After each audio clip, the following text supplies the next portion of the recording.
Um, Hello. Hi, TikTok. Hi, Instagram. Hi, Facebook. Hello, YouTube. Welcome, welcome. I hope that you can all hear me on every platform. It is a pleasure to have you here again. My name is Empress Fire. I am from the Gambia, West Africa. And I talk about healing, Afrocentric consciousness, right? I talk about being your best self. I sometimes talk about religion. I like to say this in the beginning, so if anybody is not interested in this, they don't have to waste their time. I'm not here to entertain you. I will not dance. I will not motivate you. I might trigger you, right? And the trigger will be towards your own healing and towards your own betterment. I share the wisdom that I have learned, the knowledge that I have learned on my healing journey. My vision and my goal is to create a home for those who never felt at home, because I never felt at home, right? These days, we have been reading the Inner Child Workbook, what to do with your past when it just would go away. But today I want to change gears a little bit because somebody stopped by yesterday on the live and really motivated me. And I think it was a him. His name was Soloko. He stopped by on TikTok, and also there were some ladies who came by on Instagram, and we started this conversation of contemplation, getting to know ourselves and questioning the matrix, questioning what we have been told since we were children. And that's a topic I love, but I tend to stay away from it because people, for some reason, I don't know, they have different ideas and different perspective and they want to put it on you. And I'm not that type of person, right? I only ask questions that I've been asking since I was a child. So today, the topic that I have is 15 questions, right? 15 spiritual questions to ask yourself. And when I talk about spiritual, I am not talking about religion, right? A religion might be an aspect of spirituality, but the things I talk about is about the soul, is about who we are fundamentally, is about our being, right? Who we are before we were given our name, before we were told or society told us who we are supposed to be. These are the things that I talk about. The setting on TikTok always confuses me, but as I get better with this live, the setting will be better as well. So to put a little bit of announcement out of the way before we start the 15 spiritual questions to ask yourself, by the end of the live, I will pull a card.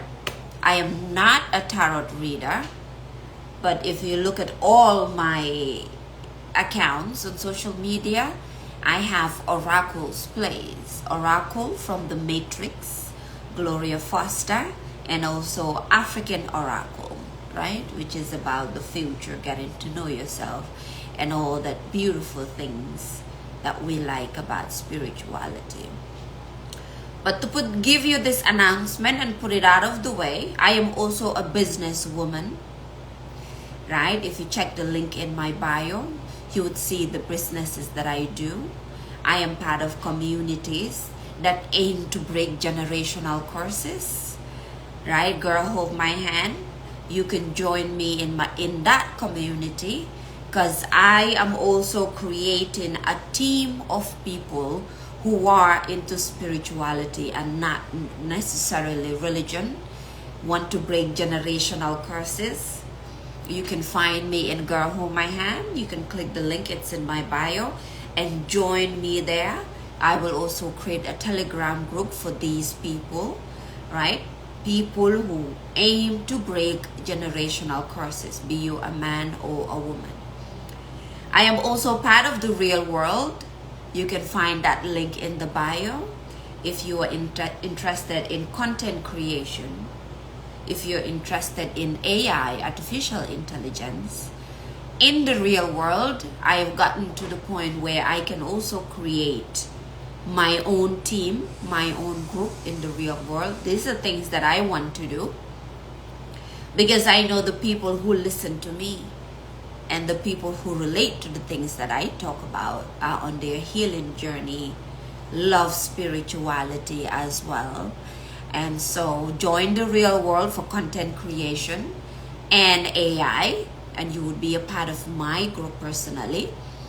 If you just want to break generational curses, join me in Girl Hold My Hand, and I'm creating my own group there as well. So different teams, right? Because this is something I want to continue, but in order to do that, I do need a team of people.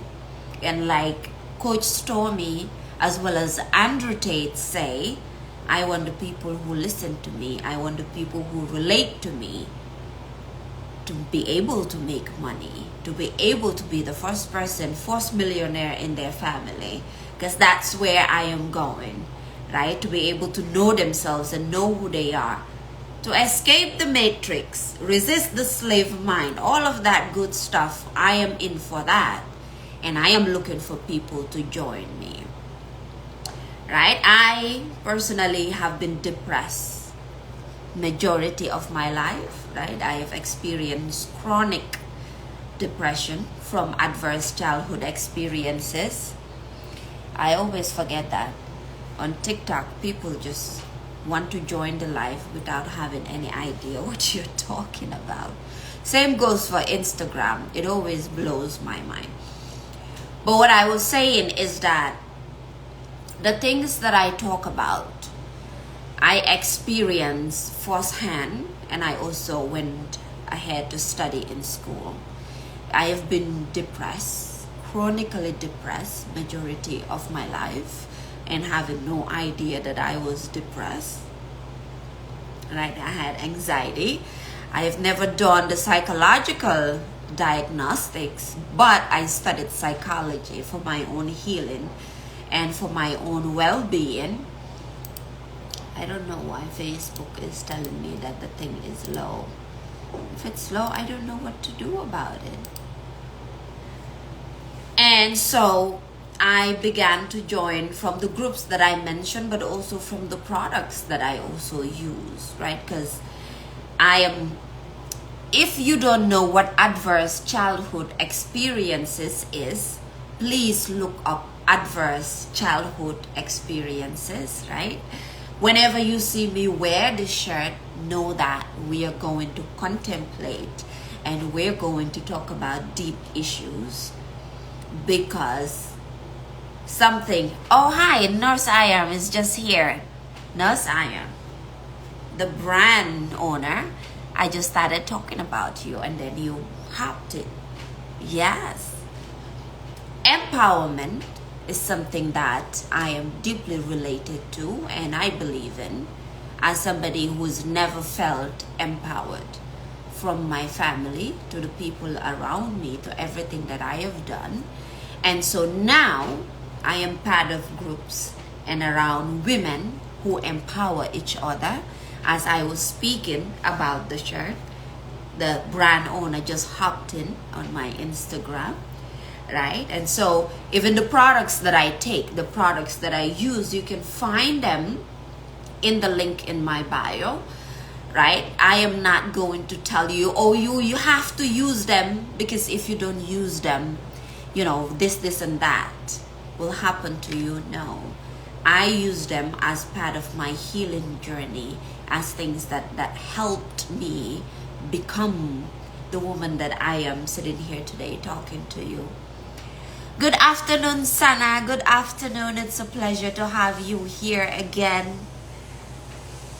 my dear brother from the Gambia, West Africa, right? So you might see me talk about this. I want to put this just out of the way, right? Because yes, I am here to heal you. I am here to give you all the information that you need, but I am also a businesswoman. And not am I just a businesswoman, but the things that I talk about, I use for myself. If you go on my Instagram and other channels, at the top, I wrote health, wealth, wisdom, helping you come back to life, because I needed to come back to life, right? Breaking illusions, change your plan, not your goal. These are all things that I had to do. And so I'm going to show you just 2 products that I love right now that I had. Some of the other ones I would probably take and use as we are speaking. If you're watching me right now, go to the link in my bio and help me just order one of these products, because it's a challenge that we are having now, right? You order one product and put me in the ballot to win at least $500. I need that to get this live going. So go to the link in my bio and just order one product. This is for cleansing. This is for weight loss, right? It is a part of bringing you back to life, because I have used it. For my coffee lovers, I love coffee, so I can talk about coffee. The live that I did yesterday, I spoke about how I use coffee, my love for coffee, why I drink coffee, and my journey to creating a coffee shop. Go to the link in my bio if you really want to support me and getting this live going. Order the products or find my Cash App. $5, $1, $2. I do not mind, right? Because I need lighting fixtures. I need new cameras. I need a new team. I need all of that to get myself going. Okay, now let's start, right? For those who are still here, who decided to stay, 15 spiritual questions to ask yourself. So today we are going to contemplate. As I mentioned, somebody stopped by yesterday. Right. And if you want the shirt, definitely TikTok, you can find Nurse I Am, just exactly that, right? Instagram, you can as well. I'm not sure about TikTok, but on Instagram, she is tagged. Wherever you see me wear the shirt, she is tagged, right? YouTube, Facebook, TikTok, you can go to my Instagram. She is tagged there, but you can find her everywhere as Nurse I Am. Purchase your own shirt. If you are a man, buy it for your wife, for your sister, for your nieces, because we women, we need more empowerment, right? So let's delve in. This is a way to support small businesses, women-owned businesses, black-owned businesses. We need to talk about it because there's not a lot of avenues that we can do this. 15 spiritual questions to ask yourself. The first one is, how do I take care of myself spiritually? Again, always feel free to put your questions or your answers in the chat and let's talk about it. Again, my goal is not to entertain you, right? We're here to contemplate. I'm just trying to check the YouTube view here. How do I take care of myself spiritually? How do you take care of yourself spiritually? What is your idea of spirituality, or how do you see spirituality? Do you think that just being religious means that you are spiritual? What ideas do you have about spirituality? Because I know some people might already be on their spiritual journey, but I'm also aware that there's a lot of people who have no idea what spirituality is, or have never even tried to be on that journey. And so I ask, how do you take care of yourself spiritually? Right? For me, personally, I'm right now I am in a release mood, so I sweat a lot, release from everywhere, right? But also the products that I told you about is about health and wellness, so getting my mind alert. I use the cleansing. I also use herbal cleanse, which of course the herbal cleanse plus the cleansing products that I use, especially the watermelon one that I told you about, you know, there's a lot of release. And these days I have been talking about quantum leaping. So one way that I take care of myself spiritually is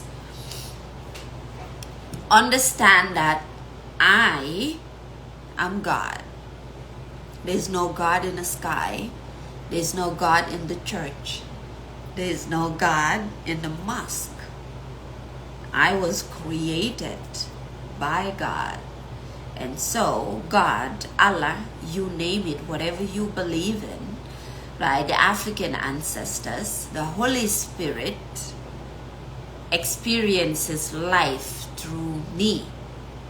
And so I listen to people who talk about these issues. I don't watch television. I have not watched television for probably more than 5 years, right? My daughter is 7 years now.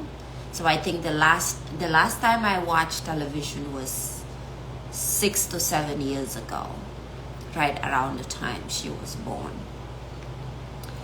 I don't watch any shows, even though I have so many gadgets. I love technology. I have an iPad, I have my phone, I have a computer. My daughter has a computer. She has a broken down phone that she plays with, right? So one way that I take care of myself spiritually is to only listen and watch people who live the life that I want to live. Right? If they are not living the life that I want to live, if you listen to Andrew Tate, he always talk about that. And he always say, do not listen to people whose life you do not want to live. Because what's the point surrounding yourself with people or listening to people who you don't want to be like? Isn't that a part of wasting your time? So I've gotten to the point where it doesn't matter who the person is. It doesn't matter where they're from.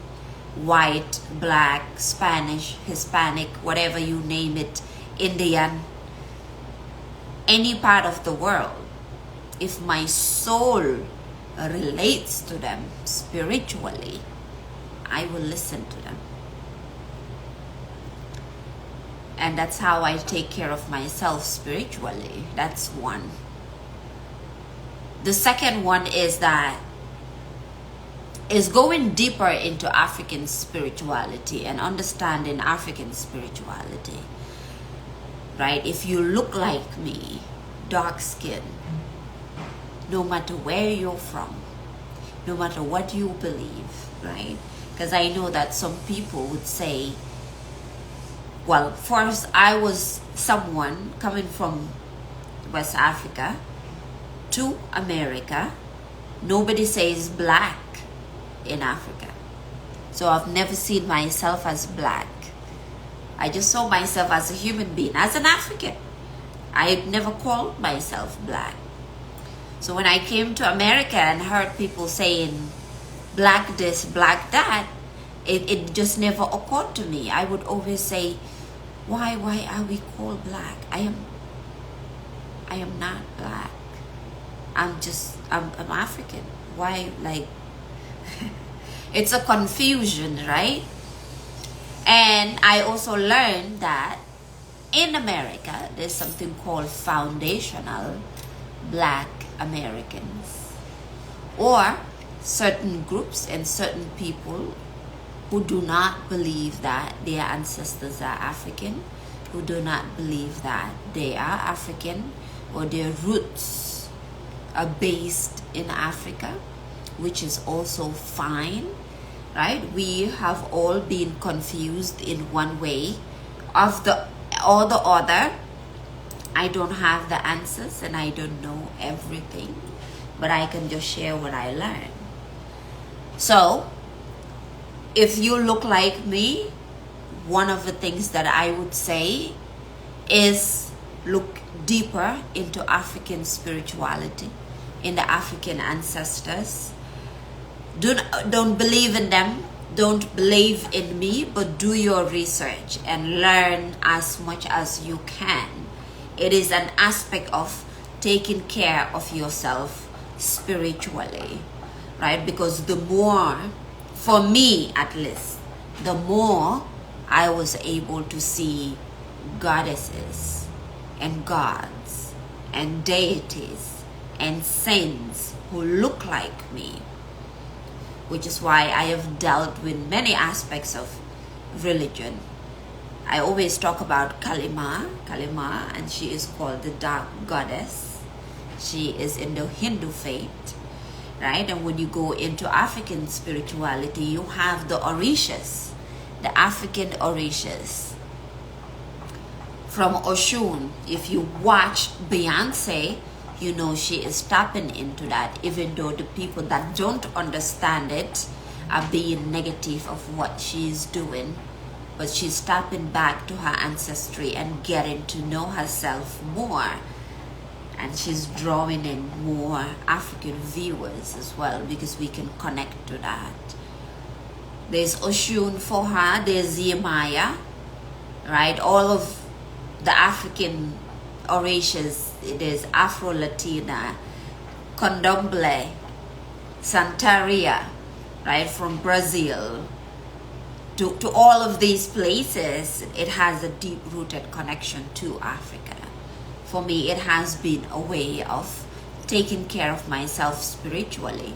Because as I always mention, is if you go back to the lives that I have done, I am from a Muslim family, a religious Muslim family. So just like in the black community here in America, where many people will talk about how Christianity was used to enslave our ancestors, so the African ancestors. In the same way, you can find that in Islam. And many of us, we're from communities or homes that demonize African spirituality. I am from the same family, even though I was born and raised in the African continent.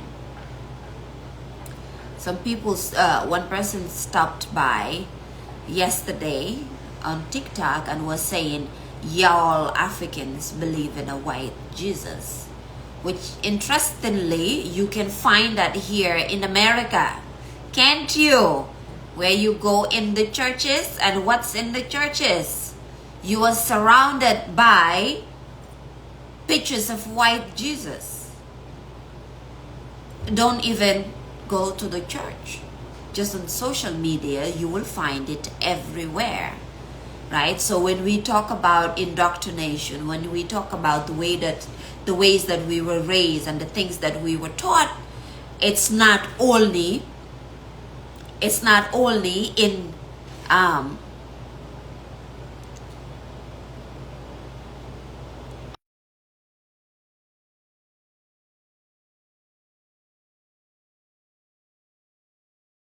Oh, it's not working on Instagram.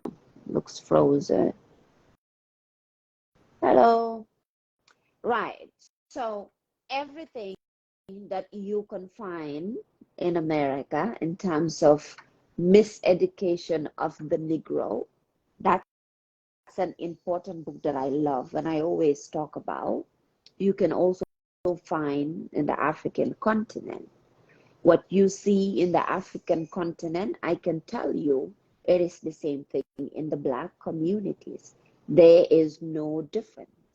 The only difference is understanding what divide and conquer is. And when you understand that, you know that we have been made to believe. I was one of those people that, hello. Oh, it went off. I was one of those people who believe that as well, because that is how I was raised, made to believe that Africans are less than, right? And also made to believe that African Americans don't like Africans, or Africans don't like African Americans. This is a spiritual warfare, which is why I'm talking about it, right? So the question is, how do you take care of yourself spiritually? So when you start to take care of yourself spiritually, you are able to see yourself in every human being, regardless of the color of their skin, right? My daughter is biracial, and I had her before I even understood all of these things, which is why, celebrating Barbie, it's not a thing that we should do for our children. It's not. Because my daughter is exactly like the doll I had as a child. So I gave birth to my own doll. Some of you, this will go over your head. But think about it. It is a spiritual warfare. I was raised in a family where most of the women were skin bleaching. I never hated my skin, but I was always confused. It's a spiritual warfare. You go to the church, you see white Jesus. You are in America. And then you think that, oh, Africans believe in white Jesus, or African idolizes white people. But then it is in our communities everywhere we go. It doesn't matter where you are in the world.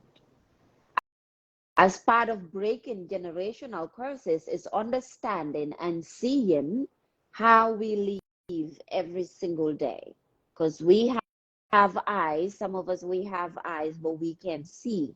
We have ears, but we cannot hear. We divide ourselves. We don't need anybody to divide us spiritually anymore. We do it for ourselves. From the moment we give birth to our children, we teach them the ways to divide humanity, which is why most of the problems that we have now, we have. And that takes us to the second question, which is, what do I believe in?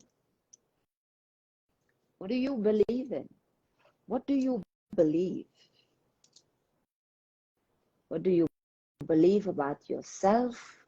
What do you believe about the world? What do you believe about the next person that you know? What do you believe about your neighbors? If you have a spouse, what do you believe about your spouse? What do you believe? Right? Because only we know what we believe. We can never, if we don't tell people what we believe, we can't mentally share it with them. Unless you are deep in your spirituality, then you can connect with someone telepathically. That's a thing. That's a thing. I know, because I have done it.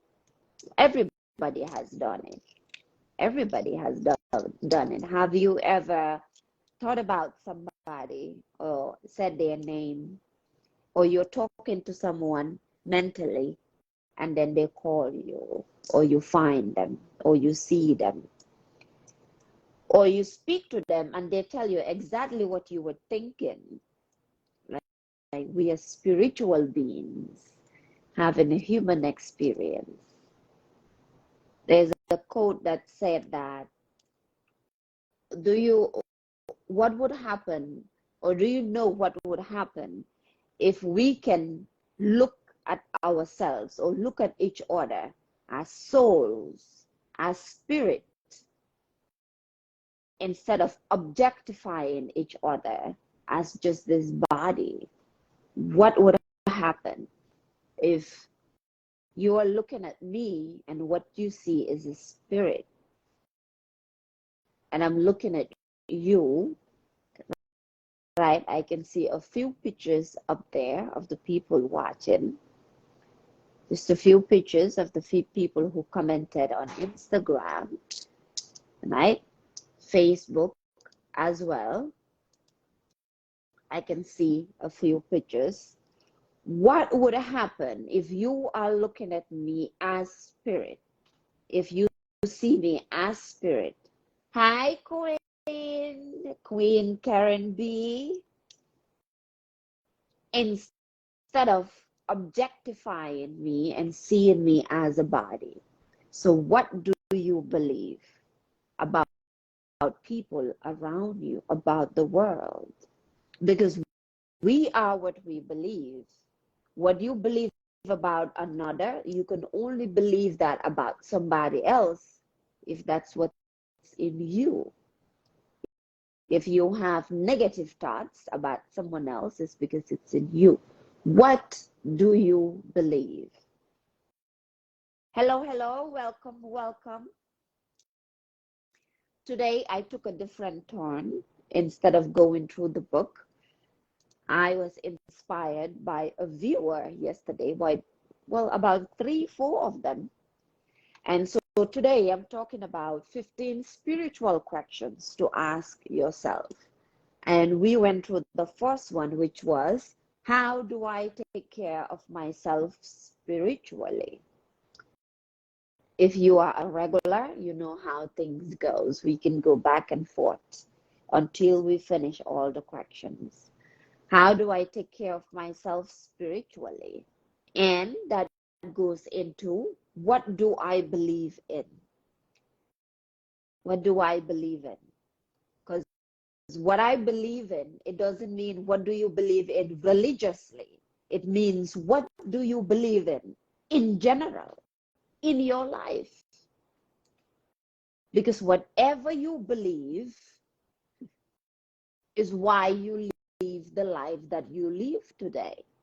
Whatever I believe is why I am living the life that I am living right now. I have been dirt poor, even though I'm not from a poor family. That's another thing. Most African people that you see do not relate to the poverty that is shown on TV about Africans. But I've experienced poverty, and the most poverty that I experience is living in America. I have experienced homelessness, slept in the streets of Times Square. It's because of the things that I believe, the things that I didn't know, and how I was raised. I have believed that. Hi, Giselle. Nice to see you again. It's been a while. I have believed that.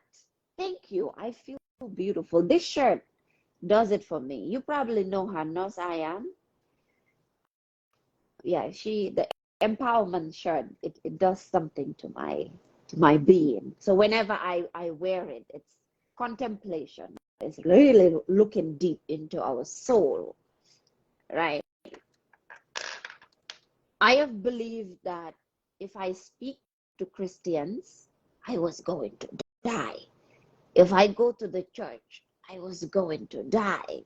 Because these are the things that I was told as a child. My best, best. Hi, Aries. Well, that's interesting. I am Aries too. My best romantic relationships came from Christian men. But that was traumatizing because my mother broke that relationship up. I am still in contact with the guy. He ended up converting because when I was with him, he was Christian, but his mind and everything he does is Islam. Before he could even, I am named son of David, son of Abraham. Well, welcome. Welcome. I like that. I am doing absolutely wonderful today, Aries, son of David, son of Abraham, right? So he wanted to be Muslim, even though he was Christian. But for the simple fact that the time we were together, he was Christian, everything was broken, right? But also you have Christians who will not let their children date, marry another human being, another spiritual being, just because of their religion. Tribal wars in Africa is the same as the gang wars that we have in American societies. People tell you that, oh, don't go to Jamaica, don't go to Africa, don't go to these places because they are dangerous. There's there's no place that is as dangerous. Light up Lagos. There's no place that is as dangerous as America because all the danger comes from here. So what do you believe? As you are listening now and you are watching, just think about the things that you believe, the things that you've been told, the ideas that you have, things that have been put in you from childhood that you still believe. Queen, you are looking, my life family.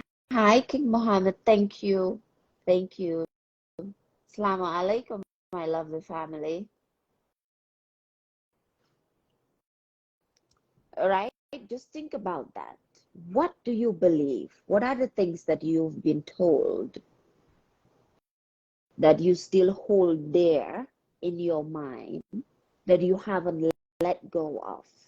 No matter what your journey is right now in life, the only thing that's stopping you, yes, the power of the thought. Good day, Mr. Jasper's dogs. Whatever is stopping you from getting to where you wish to be in life is all deeply rooted and based on the things that you believe about yourself, about the world, about people around you. One of the things that can really hold you back, how do I know? Because it held me back for years, is the ideas that I had about other people. And there's no order. If you look deeper into spirituality, there's no order, right? My name, my real name is Miriam, Mary. And then, right here I have Giselle. Giselle is not an order. So if I think about her negatively, I am thinking about myself negatively. Hi, Valencia. Welcome. You people really inspired me yesterday. So I kind of switched things up today.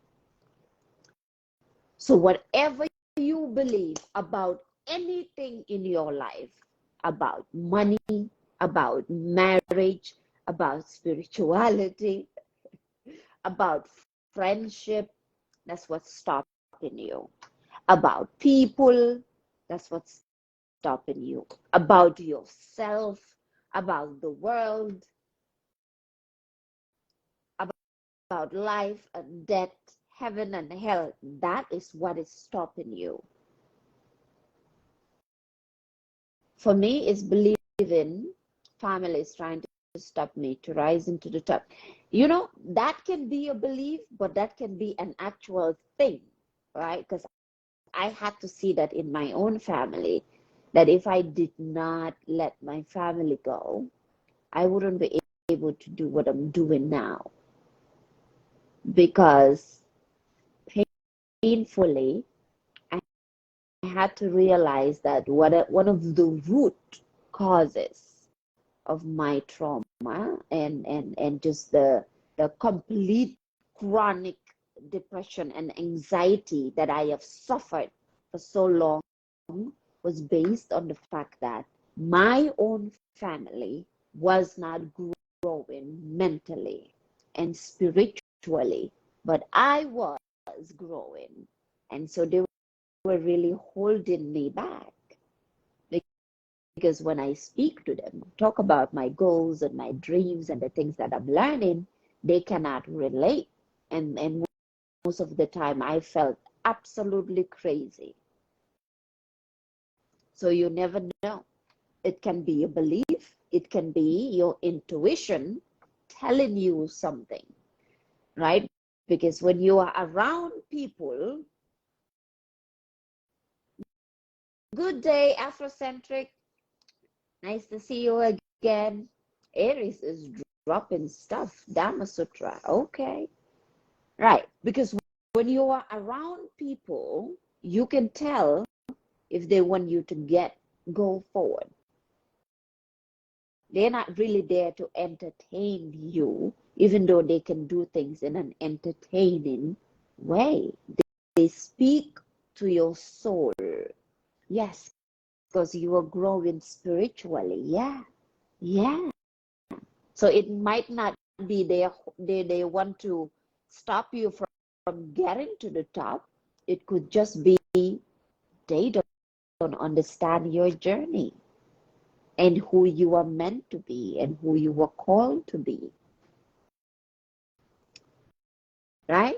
So what do you believe in terms of everything? The third question, what do I believe happens after death? 15 spiritual questions to ask yourself. And if you're on my Twitter, you can find me everywhere as Empress Fire. Everything that I read, I always share. Mostly, if it's a text, I share it on Twitter and LinkedIn. Mariama Faye, Empress Fire. I share it there. So you can go and be able to get the questions that I'm reading again. Right? You don't have to follow me. You can just download it and then forget my account. What do I believe happens after death? You're very welcome, Queen. You're very welcome. I've been through it. After death, what are the things you've been told happens after death? For me,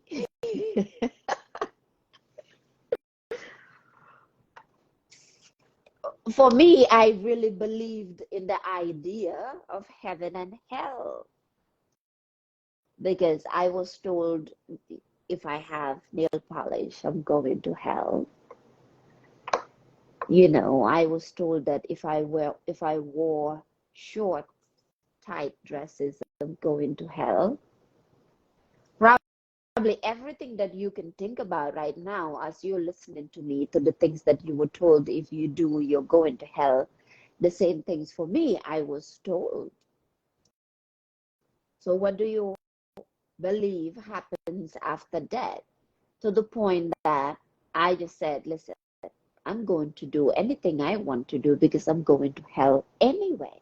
And if all the musicians, have you ever been told that doing music or listening to music will take you to hell. And so I just said, okay, if all the musicians are going to hell, Bob Marley and them, I'm okay with going to hell because hell is going to be excited. Hell will be lit, right? We can smoke our marijuana, meditate, listen to Bob Marley, Peter Tosh. I love reggae. That's my music of choice. So if all of the reggae artists are going to hell, let's go. But are all these ideas true, right? Yesterday we delved into these issues, which is what really inspired me today at the last minute to really look for deep questions to ask ourselves. Afrocentric was here by the end yesterday. We had a 3-hour, well, nearly 4-hour chat. I was like, I have never talked this long. What happens after death? What were you told is going to happen when we die? Have you ever had the imagination or the pictures of you dying and then going to heaven, like the movies and some of the songs depict, and then you're wearing white and you're with the angels and there's food and beautiful homes, and the idea that there's going to be beautiful men and amazing men and beautiful women, that you can find all of those things there. But then again, why were we born and brought here, and then we have to work super hard to go to heaven? What if this is hell? What if this is heaven? What do you believe happens after death? The people that are telling us about the things that will happen after death, have they died and come back? The closest thing we have heard is what? Near death experience. That's basically, for me and the way I interpret it, and I could be wrong. I feel like with my mental health issue, I have had near death experiences because I have attempted suicide. I have drank bleach as a child, and I have drank mouthwash, because I was told if you swallow too much mouthwash, it can kill you. So I figured it's the easiest thing I can find. It's just in the bathroom. So I drank a whole bottle and was sick for about 2 weeks. The people that tell us these things will happen after death, that thing will happen when you die, this is what will happen. Where are they getting these ideas? Have they died and experienced that place and then came back and told us, listen, this is what happened, right? I can tell you what happens when you are depressed, because I have been terribly depressed. I cannot tell you what happens when we die. Who knows? Yesterday we talked a lot about Muji Baba, and he always says, we don't know. Nobody knows all of these things that we are being told. The next question, just put in my view a little bigger. Right. Number 4, how connected to my spirituality am I? Again, when I talk about spirituality, I'm not talking about religion. If you are connected to your religion, that's absolutely beautiful. But how connected am I? How connected are you with your spirituality?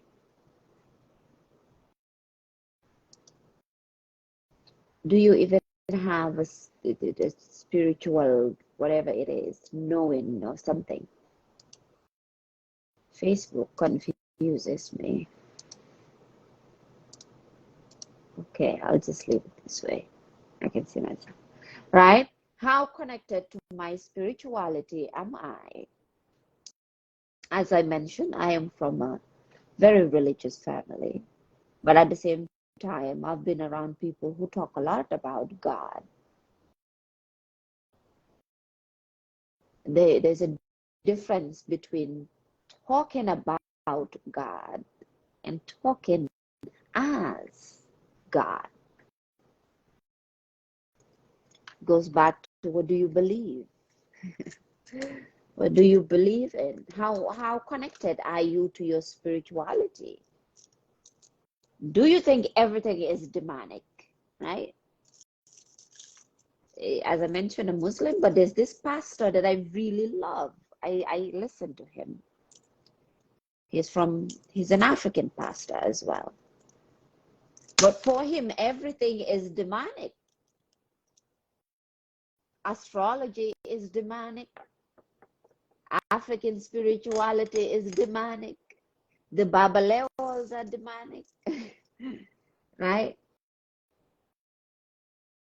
But it makes me wonder, is that coming from his soul, or is he just, how do you say the word, regurgitating what he has been told in theology? Is this thing something he knows deep within his soul? Or is he just saying the things that everybody says?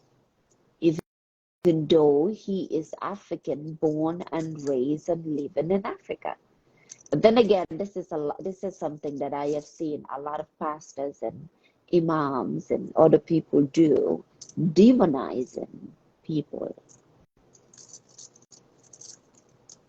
But why do we have to demonize people? Why does it have to be one way of doing things? When even in mathematics, right, there are different ways of getting to 10. 5 plus 5, 10. 2 plus 8, 10. 6 plus 4, 10. What's another one? 9 plus 1, 10. 10 plus 0, 10. 20 minus 10, 10. So why do we need one way of doing things, right? And why can't we be religious and spiritual? Because there's a big difference. I have seen religious people too who say, oh, I don't do this, and that. I only do this. In terms of spirituality, I'm talking about. So, how connected to my spirituality am I? How connected are you to your own spirituality? The fifth question. Am I moral or ethical? Yesterday, I sort of talked about this, right? Am I moral or ethical? Let's look up moral. What is the meaning of moral? Moral definition. Concerned with the principles of right and wrong behavior and the goodness or badness of human character. Holding or manifesting high principles for proper conduct. Moral, right? What is ethical? I think on all my platforms except YouTube, there's a video. On Instagram, you would have to go to my second Instagram account, which is Oracle's Place. There's a video of Maya Angelou talking about the difference of moral and ethical in a very interesting way. Ethical is relating to moral principles or the branch of knowledge dealing with these. Well, in medicine is legally available only, I would say, ethical and moral. And the question is, am I moral or ethical? Are you moral or ethical? I don't know what I am personally, right? I cannot tell you I'm moral. I cannot tell you I'm ethical. Well, I can say I'm not moral because I do not believe in the right or wrong or goodness or badness of human character anymore. If you listen to, I think it's Earl Nightingale in The Strangest Secret, he would say, is it Strangest Secret? He would say, I believe that human beings are basically good. I personally believe that people are good. I have always had that belief. I have always had the belief that people are good. I still believe that human beings are good, are basically good. It all depends on, we are all a combination of the ideas, the environment, and the things that we were told and the way that we were raised. But generally, people in general are good, deep within our soul, right? I was reading somewhere, I can't remember, I think it was yesterday or the day before that. If you can open the heart of every individual, you will fall in love with them, right? So I believe in that, which means I do not believe in the right and the wrong, the goodness and the badness of human character or people. I don't believe in it, but I was raised to see that. If you gossip, you were probably raised to see the wrongdoing of people. If you talk about people, then you were raised to believe in these things, right? If you are able to just in first glance look at somebody and not like them, which is very different from seeing someone, feeling their energy and feeling like, okay, something is off about this person. Your intuition, tapping into your intuition, is very different from seeing somebody and hating them, saying, I just don't like this person. I just hate this person.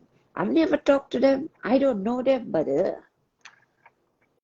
yeah, I can say that because I used to be that person, right? Because everybody that surrounded me spoke that way. I always say we came to this world blank slate, naked, pure. We're still those people. We're still that person, right? I am still that blank, pure, nothing, naked baby that came to life deep within our soul. We are still that.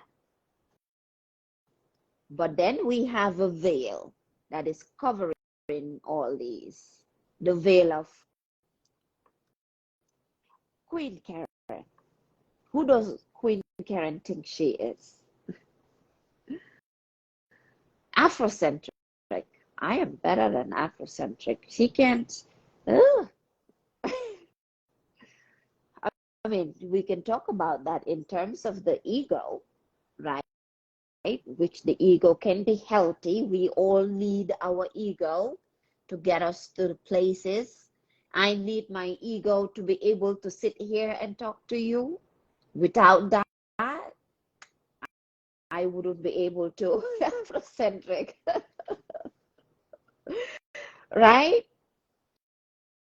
So are you moral or are you ethical? Do you believe in that? Our conversation yesterday, one of the things we talked about is how we use clothes in terms of morality and whatever rules that society has put on us, even to our babies. Oh, look at your child running around naked. But we were born naked. Even the suits or some of the clothes that is put on us when we die, the bugs and the ants and all of those stuff are going to get through the clothes and get it chop off our body, right? Oh, your kids, your children are naked. Go put some clothes on them. Oh, African kids are so poor. They don't have clothes and shoes. The morals and the ethical things that we have been told of the way that we are supposed to be, and that long skirt and the church and veils and hijabs, and I'm not talking about right or wrong. I'm just saying contemplate, reflect on these things that we have been told. Why were we told these things? Am I moral or ethical?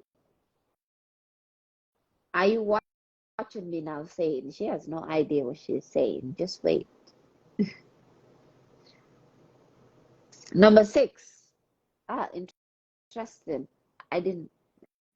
Number 6. Where does my sense of morality come from?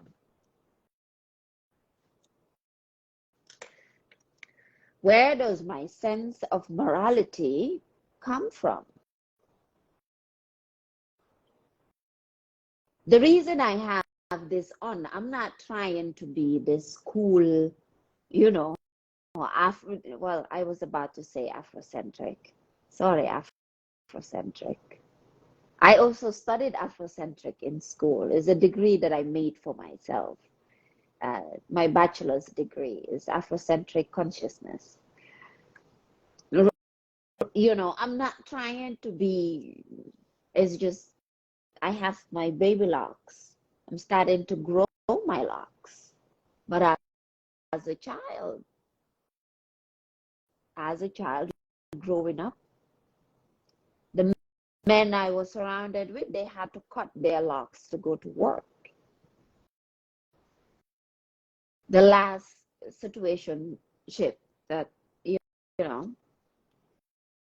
Caribbean, he was showing me his locks that he had, but he had to cut them because he's a teacher.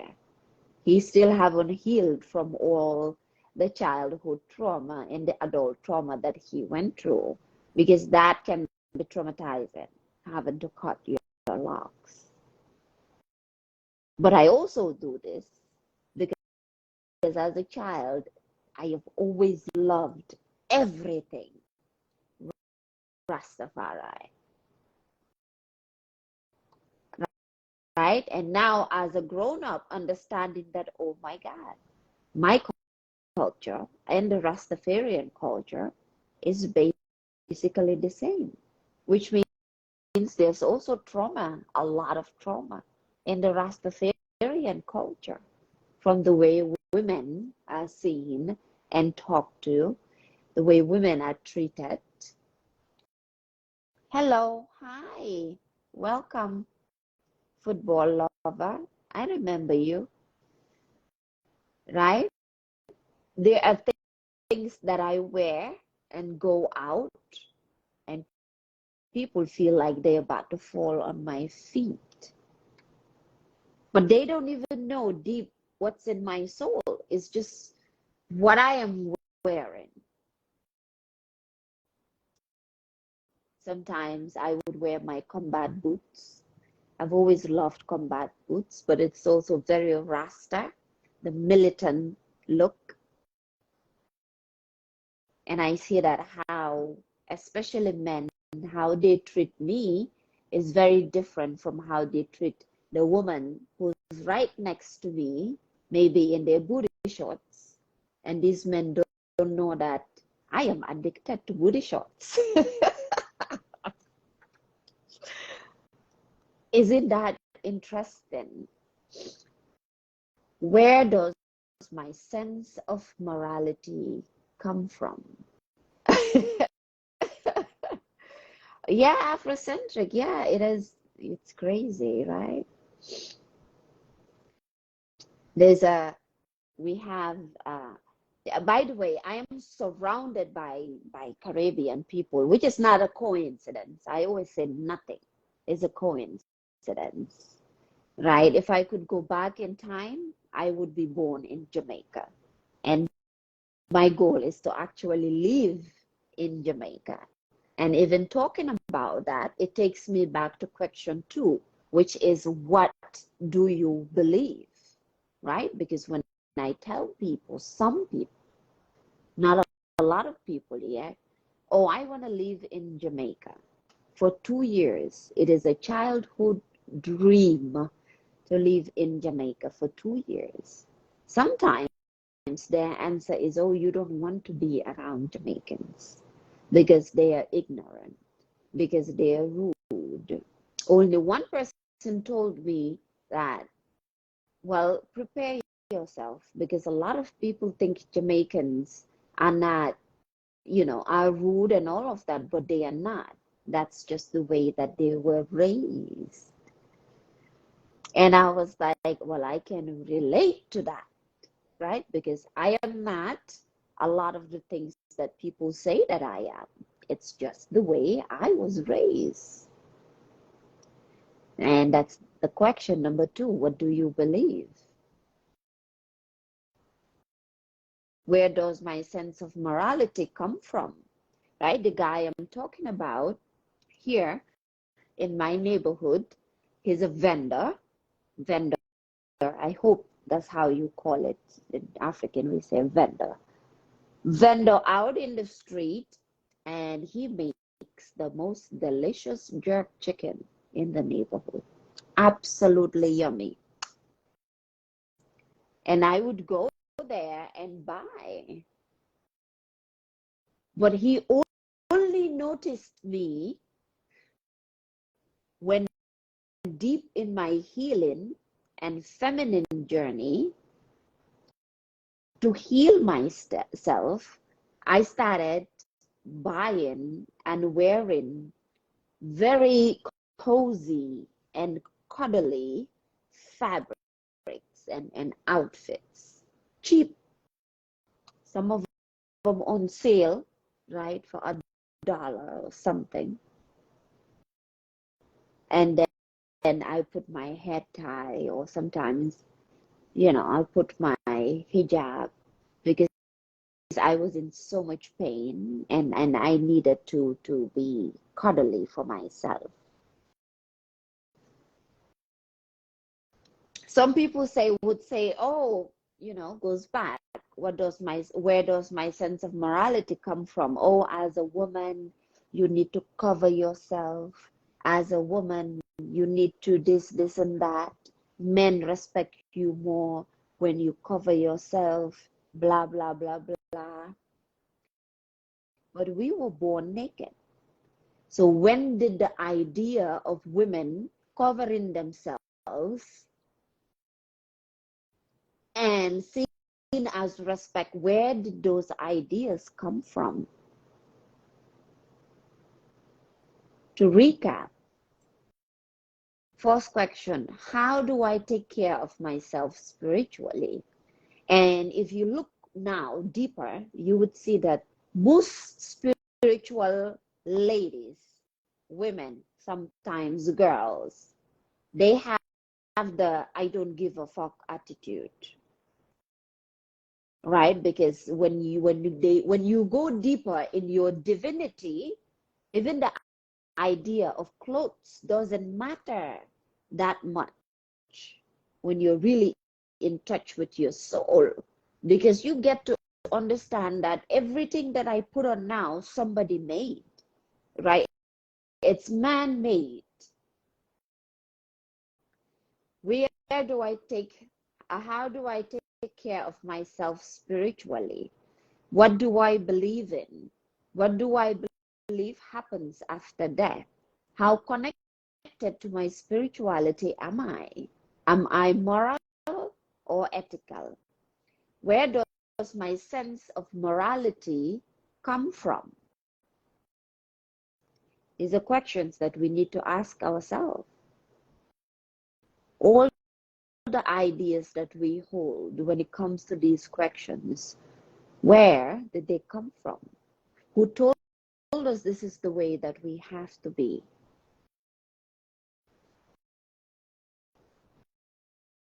Why can't we be spiritual, have self-respect, love ourselves, but still be able to be as naked as we want?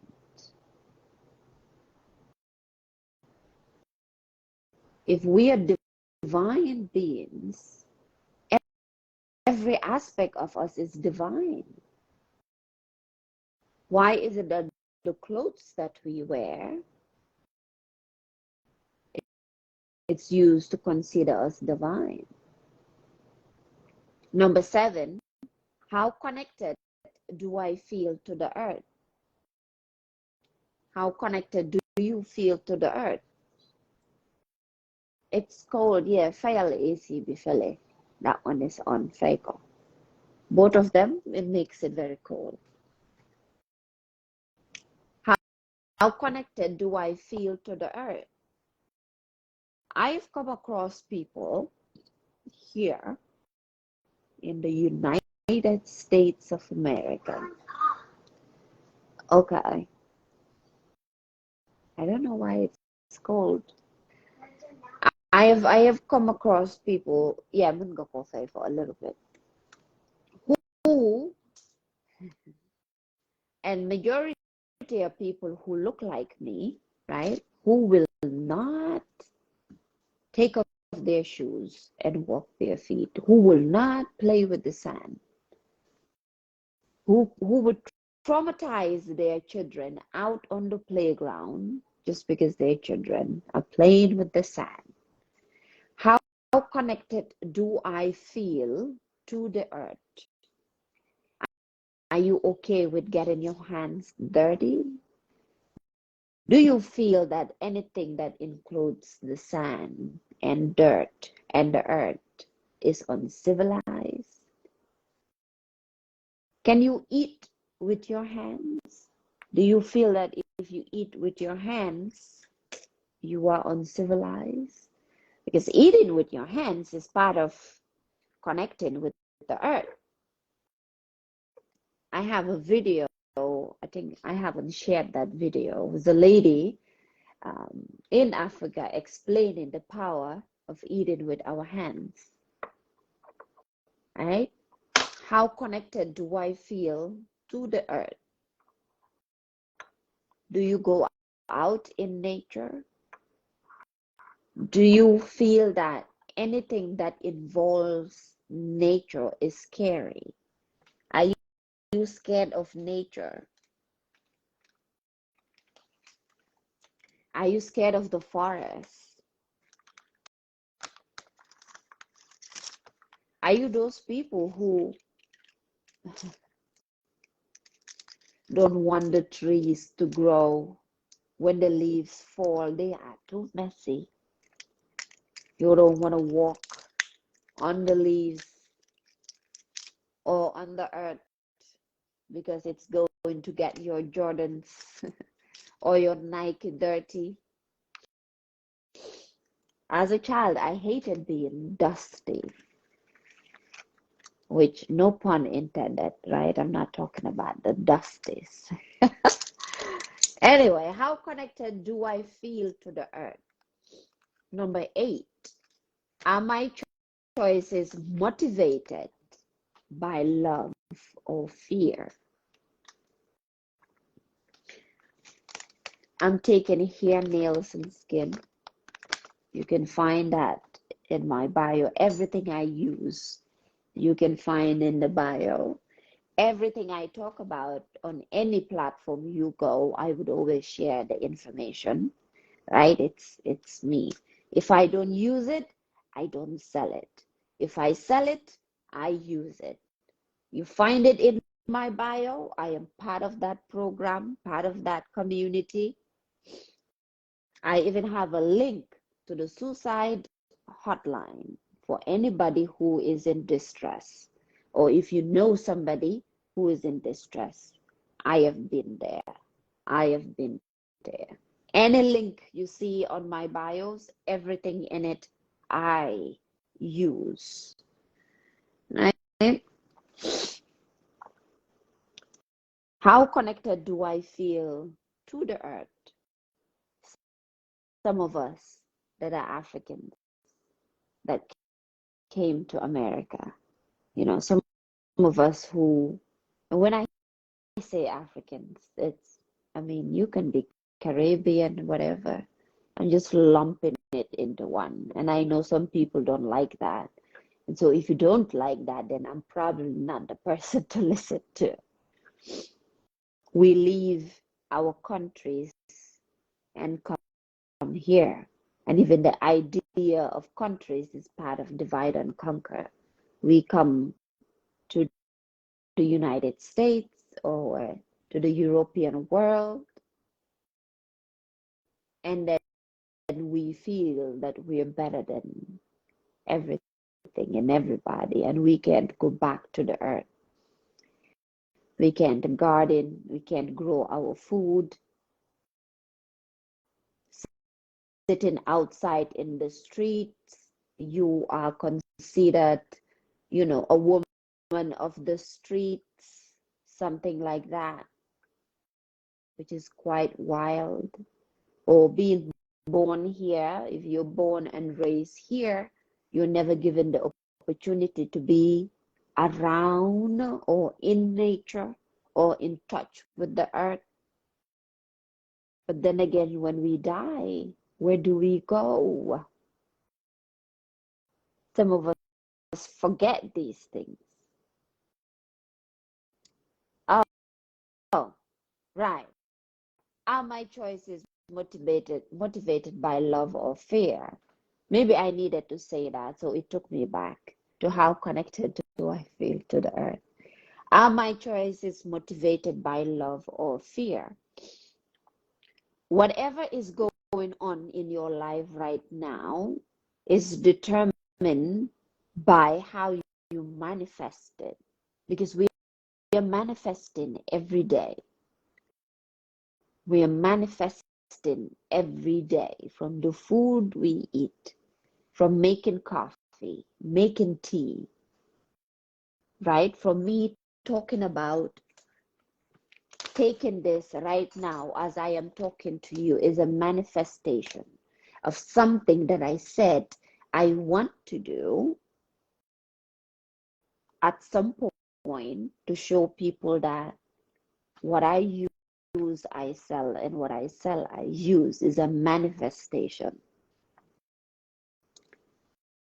The feelings that you feel as you're watching this, or any point in your life, is a manifestation. So we are always manifesting.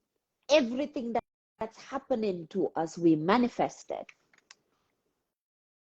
Death is a continuation of the unknown, right? Because we live in the unknown right now. We don't know what's going to happen in the next second. We don't know if you are watching me and you're going to experience me in the next second. Just go like, oh my God, I was watching Empress when she passed away on camera. I have wild thoughts, but we live in the unknown. We don't know what's going to happen, right? But to go back, are my choices motivated by love or fear? or love or fear. The things that you want in your life, or the things that you're trying to get in your life, the person that you're wanting to be in your life, whatever you're trying to be in your life, is that motivated by love or is it by fear? Right? Because if it's fear, then it will not suit your soul. If it's love, you can feel it deep in your being. The business that you do, the business that you want to do, the ways that you make money, how you want to make money. Is it by fear or by love?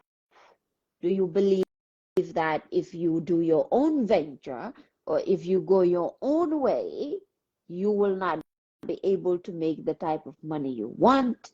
Or maybe, some of us, our parents, African parents and Indian parents, if your children are not doctors or lawyers, then they are failures, regardless of what they do in their life. So what motivates you? Even if we go back to question 2, what do I believe in? The things that you believe in, is it motivated by love or fear? Which of course becomes, or how to not motivate, the word I'm blanking on it, which drives the choices that you make in your life. You and me is a dialogue, but it's also a monologue, me talking to myself. Because I know personally for a long time, the choices I made, the things that I believed, the ideas that I had were motivated and driven by fear. Why? Because in our society, one, the economy is what? Fear-based economy. Oh, TikTok is always falling apart. Fear-based economy, wherever you are in the world. It's more of tapping, which is fear is a very strong emotion. Some people say fear is what? Fear? There's an acronym for fear. Something not appearing real. Something. I can't remember. Right? But everything that surrounds us is based on fear. And if you come out and you are a person who does not exude fear or seem to be fearless, then you gather a lot of enemies. Or what you talk about, people think you're speaking woo, right? I have no idea where these ideas came from. Most of them I had to learn the hard way. False evidence appearing real, right? False evidence appearing real because it's an idea. What do you believe in? It's an idea that was given to us at some point. Or maybe nobody told us, right? Instagram, it's just something that we picked up, subliminals from around us. That idea of seeing everybody running and then you just take off and run. You have no idea why you're running. For most of us women, how many products do we have in the market to get us snatched? Small waist, big butt. That idea of everybody wants to be black until it's time to be black. And then nobody wants to be black. So many products, that fear-based economy. I don't watch the Kardashians. I have nothing against them. I think they are marketing and sales genius. That's how I see them. They a family of marketing and sales. If you want to learn marketing and sales, study them. But it's also part of the fear-based economy. So what's driving your choices? You know, scared of showing the dark spots? I have that fear still. The beauty, fear-based. Is it driving some of my choices? Of course. Sometimes, sometimes I have the power to come on live without my makeup. Today, I just want to feel empowered. So I did my face, right? But then now it's helpful because now I can feel myself and I can be aware and I can watch myself and see, am I doing this for beauty standards, for trends? Because everybody is going to say this, and that. Or am I doing this because I want to? Your skin is so beautiful. My mom is darker than you, and she said it was her insecurities. She had to affirm herself. Yeah, constantly when she was younger. Yeah, a lot of dark-skinned women go through that. Even though to get the light better, you know, there are some filters. There are, you know, from the cameras to the different platforms of how things show up. But now I have the power to even talk about this. There was a time fear drove everything I did. I will not talk about this. You cannot make me talk about this. Or even to admit that I have had that fear. The choices we make, the marriages we get into, the relationships we get into, the places that we live, right?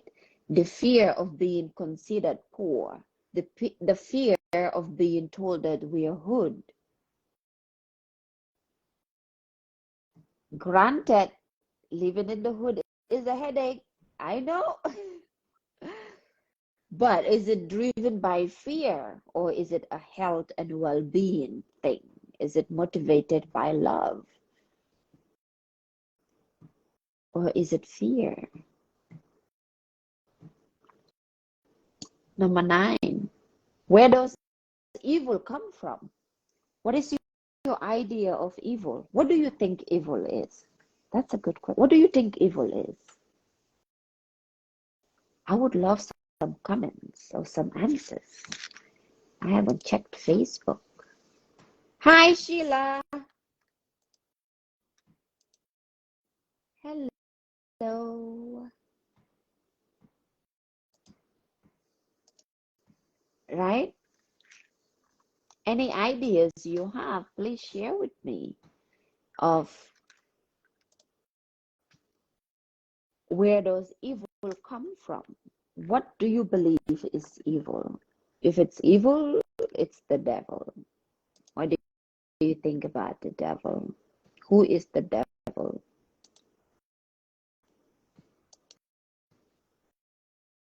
To you.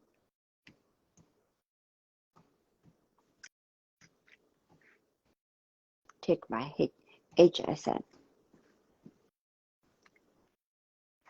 Right?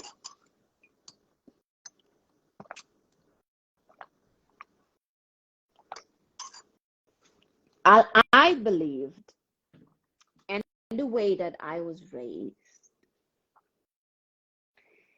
that the devil or evil or whatever it is something that's just going to come and take over me. And, you know, evil is this, what does it say? Oh, TikTok said, some comments in this live were filtered to protect the communities experience. Join me on Instagram and Facebook or YouTube, or be a part of my communities so we can talk about these things. So I believe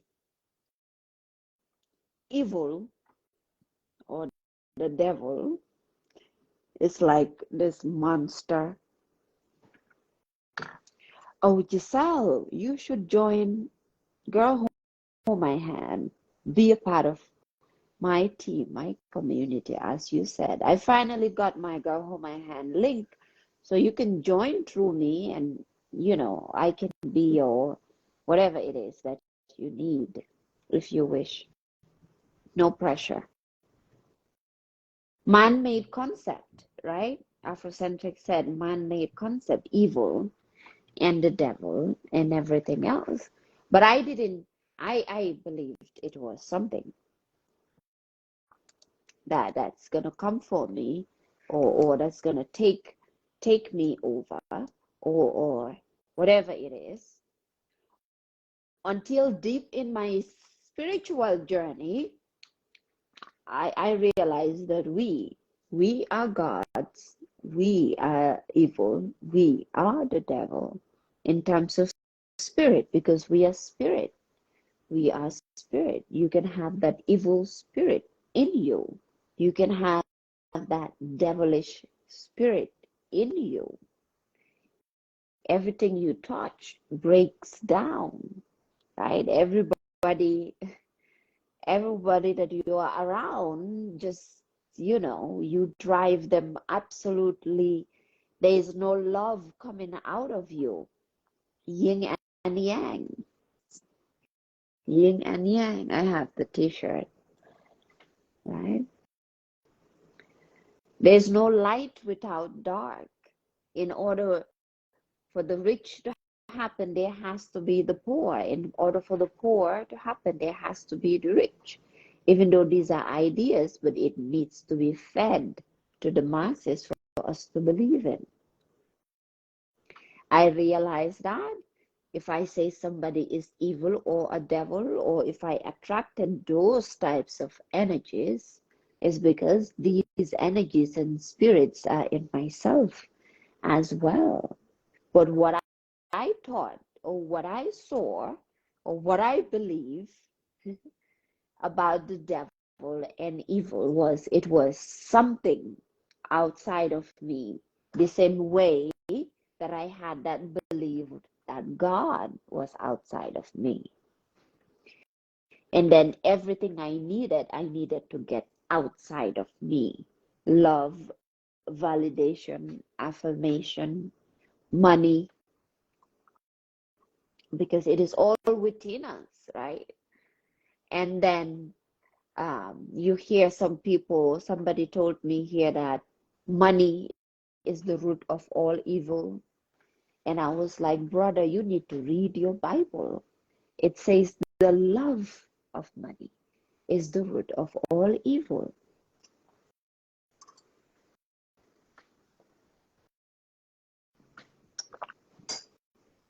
So where does evil come from?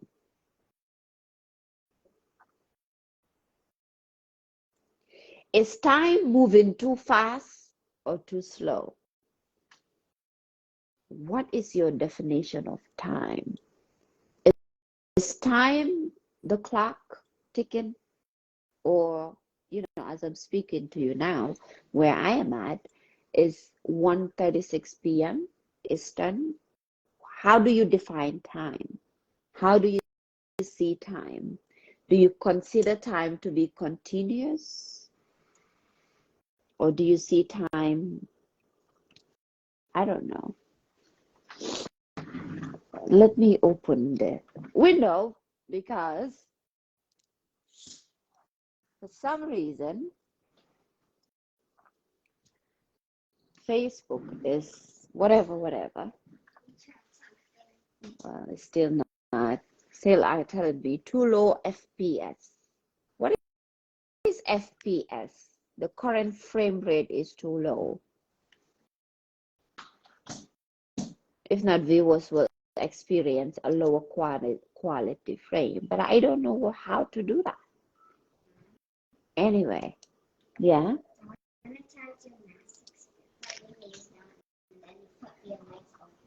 Yeah, but I'm live right now, baby girl. Okay, so you go ahead. So is time moving too fast or too slow, right? If you are in the corporate world, you've been taught time a certain way. If you are Instagram looks gorgeous though. I love the look on Instagram. If you are in the corporate world, you were taught time a certain way. Right? If you went to school, it doesn't matter where, in Africa, in America, if you went to the structure, the building of school, you were taught time a certain way. Time is a construct to measure this reality. Time is an illusion, right? The same way that race and color is a social construct, but they are powerful social constructs that has gone deep into our subconscious that we completely believe. I heard somewhere, this was during my personal development, where I heard, I don't know if it was Jim Rohn or whoever it was, that when you're doing something you truly love, you don't have a concept or an idea of time, because time goes by fast. When you're doing something that you don't care about, that doesn't feed your soul, it's not your purpose, it's not something you love and you enjoy, time goes by very slow. Well, with the window open, Instagram is deliciously bright. Oh, hi, Miss Karen. Pleasure to have you here. Right. So how were you? Another thing, right? And I spoke about this briefly before, is the fact that even the calendar that we're used to is not real. Right? Because Monday, Tuesday, Wednesday, Thursday, January, February, March, April is still an aspect of time, right? To give us an idea of when you go to bed and you wake up, okay, today is what? But where exactly is the middle that uh, not objectively, but logically says that this is when Monday starts. This is when 2 p.m., 3 p.m. starts. Because if you're watching me and you are in Africa, or you are in California, or you are in England, or in wherever, Japan, say, you name it, my 2 p.m. is not your 2 p.m. My Monday might be the end of your Monday or the beginning of your Tuesday, right? Sometimes it rains in Brooklyn, but it's not raining in Manhattan. Nene, demal si néeg bi parce que mu ngi move, naka, the cameras are falling. So is time moving too fast or too slow? I know when I was working, I would always look at the clock. Just recently, I went to the Dollar General. Dollar General is the green one. I went to the green one, Dollar General, and then one of the cashiers was like, I don't care who opens their register and who doesn't open their register, because I have 49 minutes left and I am out of here. I used to say that. At that point, what does that mean? It means that time is going very, very slow for the individual. My face is exceptionally bright on Instagram, and I have no idea how to change this. Should I do a filter that is less bright, or should I completely change the filter? It's exceptionally bright. Is this less bright? Or maybe just the light of the divine is on me. Don't mind me. Time. Is time moving too fast or too slow for you? I know for me these days, time is exceptionally fast. Like the objectify time, looking at my clock and be like, oh my God, I have been talking. Like for right now, I just realized I've been talking for 1 hour, 41 minutes. So I would always been thinking, things are going so fast. And then I had to realize and go back to whoever said, when you are doing something you love and you enjoy, there's no time. Everything moves very fast. Why? Because you are focused, not focused on a superficial level, but focus on the soul level, like your it's like quantum leaping. If you know what quantum leaping is, it's also part of manifestation, right? Where your entire being is all immersed into one thing, and you're not thinking about anything else. And I can tell you that can help you be younger, right? Because it's just your entire being is just focused on one thing. And that's all you see. Which is why if it's something negative, it can destroy you. Because every aspect of you is just deeply immersed in that. Which is why some of us attempt suicide. I had before, because all I focused on, all I saw, time was centered around the pain, the hurt, the negativity, and everything that was happening around me, right? You can describe time in different ways. It can be the clock, mine is there and it says love. It can be the clock, it can be time. It can be the watch. It can be that idea of a Rolex, where some people buy these expensive diamond watches, but they cannot tell the societally constructed time.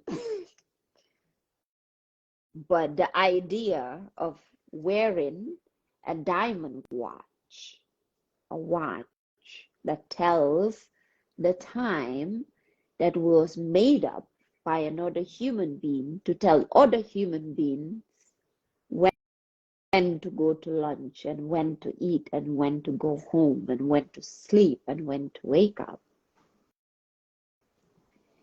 Number 11, am I afraid to die?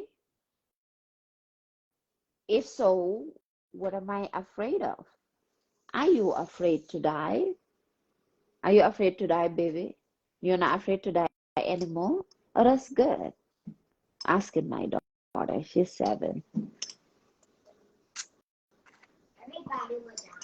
Yes, everybody's going to die. I tell her these things, and I remember the first therapist that I had in my college when I was doing my associates. At the time, she was a lot younger. My daughter was younger. When I told her that I talked to my daughter, for her to understand certain things, she would say, "But she's too young." And then I started joining different communities, and the number one thing that they always say is what?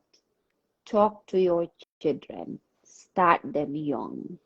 When it comes to business, when it comes to money, when it comes to understanding themselves, the things that are happening around them, let them understand it and let them know. So, am I afraid to die? If so, what am I afraid of? What are you afraid of? Are you afraid of death? Are you afraid of dying? I know if I die, my soul is still there. Your soul is still there. Oh, you remember what I told you? Clap it. A leg one. Right. Are you afraid that you are going to die and then not experience the world anymore, not be in the world anymore? Do you ever just do you ever just how to explain this? I don't think I've ever verbalized this. Do you ever just sit down and it dawns, why this child? I hope it sinks into her. I try to always break things down the best way I know how to let her understand the things that I'm learning. Do you ever sit down and then it just dawns upon you? You have this realization, that this sinking feeling, not sinking in a bad way, but does it just sink in, and then you are like, wow, I'm going to die one day. Do you ever have that feeling that, wow, there will come a day I, Mariama Faye, Empress Fire, as gorgeous as I am, I'm just going to be a memory. And some people would not even remember me. And some jobs you go to, before you get buried, you are replaced by something else. Are you afraid to die? But better yet, if you are afraid to die, why are you afraid to die? Who made you afraid of dying? What were you told about death that made you scared of death? Okay, I like this look on Instagram better. It's less, ooh, yeah. So,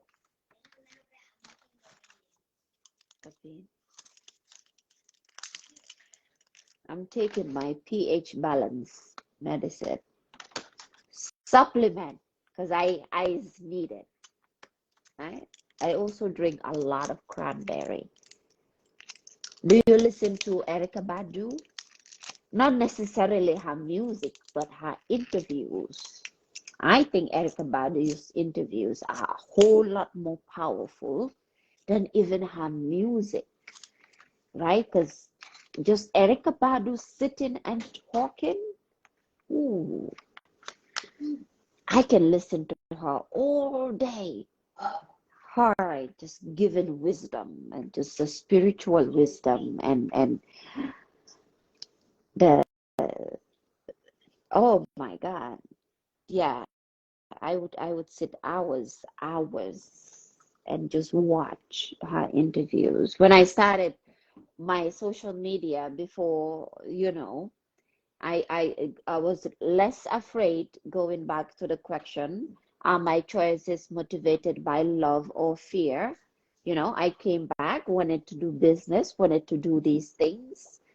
It's difficult to be in the communities that I am in, the real world, as well as Girl Hold My Hand, without being on social media or showing your face on social media, because that's the work that they do. But because my choices were motivated by fear, when I came back, you can find me on Google. Not really the best things were said about me till I went quiet. But when I came back, all my accounts were pictures of Erica Badu. It was Erica Badu and Nehemiah. So it was called Goddess Nehemiah before I changed it to my names. Even on TikTok, Instagram, YouTube, Facebook, pictures of Erica Badu. And the reason I talk about her is for women, she talks about the power of drinking cranberry juice because it makes the insides and the yoni smell good, which I think one of the ingredients here in what I'm taking is also cranberry, right? Cranberry, dried cranberry, and I also drink cranberry. So I'm plugging this, of course. You can buy it from me. If you don't want to buy this, drink cranberry, use cranberries, eat cranberries. If you don't like cranberry and you are a woman watching me, research fruits, vegetables, herbs, and foods that you can use to ingest, to eat, right? I had a midwife when I gave birth. And one of the things that they do is they give you, she gave me, some people sell it. There's a brand that's about to work with me. I think she sells it as well. I'll ask her. You have these herbs that they put together, midwife. I don't know if they do that in the hospitals. These herbs they put together, and after you give birth, they show you the ways that you, when you are in the bathroom, if you have a bathtub, you put them in warm water and you will sit in the herbs and you can have your child with you. So I did it with my daughter. I'll sit in the herbs. And those are the ways that they heal you. It's what? It's going back. Let me move on. I can talk so much about this issue. I should do a topic specifically just for herbs and healing geared towards women's health. Maybe I should do my women's circle. People keep telling me this, but I don't know yet how to put it together. Or maybe it's just not time yet. So, am I afraid to die? If so, what am I afraid of?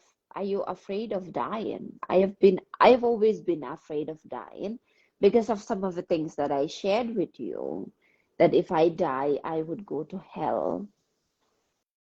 The things that I do is going to take me to hell, that everything I do is a sin. I've always wondered and even asked this question to my parents. So what is good? What is not a sin? What can we do that is not a sin? That's okay to do. And for me, it was barely anything at all. From the way you eat to the way you sit down and eat, the way you dress, the way you talk. I was raised not to look at people in the eye, not to have eye contact. And then the culture shock in America of people saying, if somebody doesn't look at you in the eye, they're hiding something. And I'm like, I have nothing to hide. I was just raised not to look at people in the eye because it's considered disrespectful in my community and my society. So what is right? So I've always been scared of dying, right? Which is why I say most spiritual women, most women who have gone deep into their spirituality, they have the I don't give a fuck idea and behavior anymore because you've transcended all these ideas and things. And so you don't worry much. So if you're afraid of dying, or there's something that when it comes to dying you are afraid of, then go back to where that thought came from, right? If you watch the last videos that I made, the last lives that I made, and you can find the playlist inner child workbook on my YouTube, right? It will tell you going back to different stages in your childhood to relieve or regress, to the pain or the things that you were told as a child. If you're on Instagram, you can find it. I don't know how to make an Instagram playlist yet, but if it's there, I will do it, to be able to relieve that and understand where all of these came from. I know by the time I was 13, it's from 0 to 7 in psychology and neuroscience and all of that.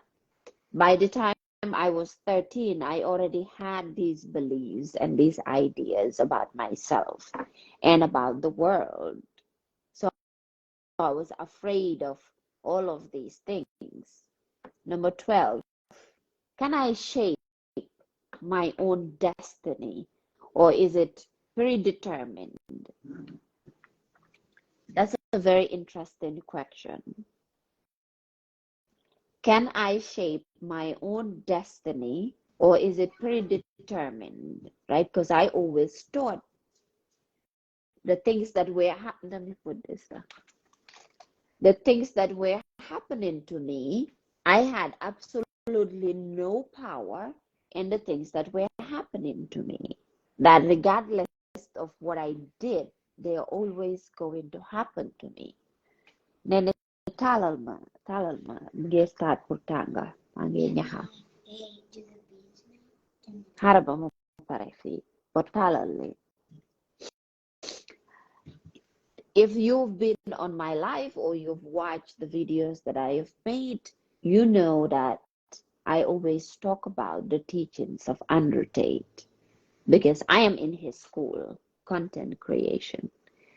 And one of the things that being in his school, one of the things that they keep constantly teaching us is that in society, we are made to believe that we have absolutely no power in the things that happen to us, right? Because most of us, by the time we get into his school, they're ready for us. They're ready for us because they know the mindset that we are coming with. So those are the first lessons that we have.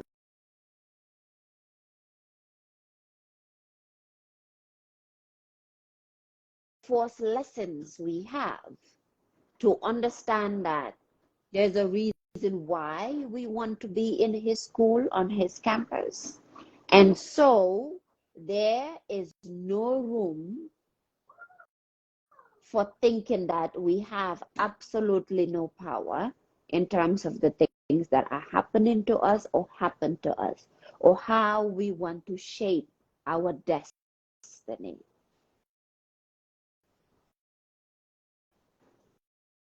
Right, he talks about depression as well. Some people say, he would say, I posted this on my TikTok, and I personally use this as a mantra.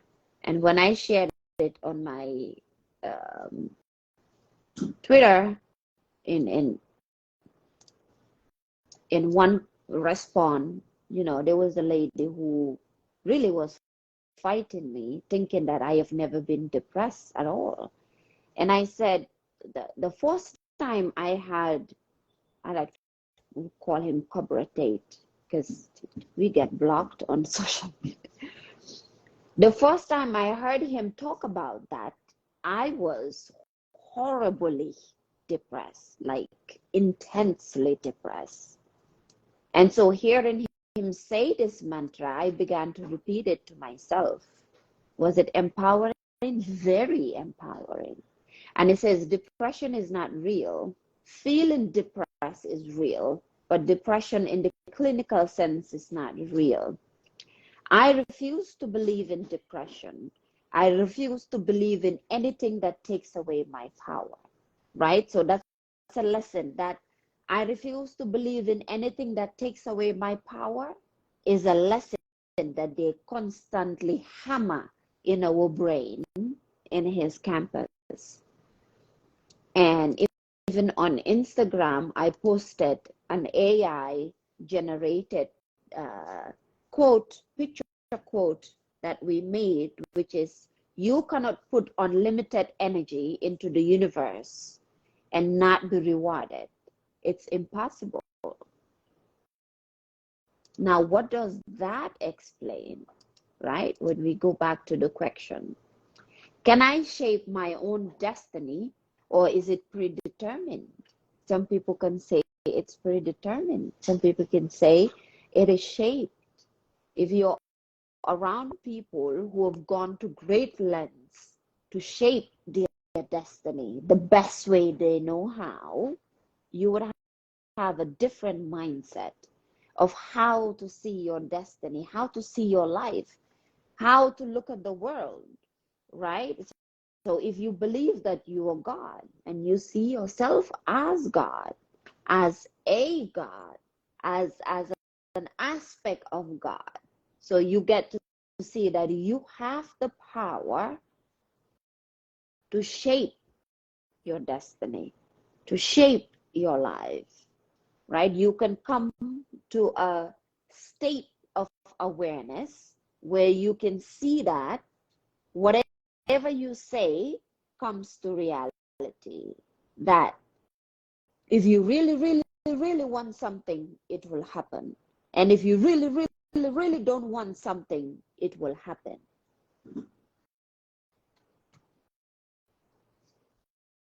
Half of my life, I've been running.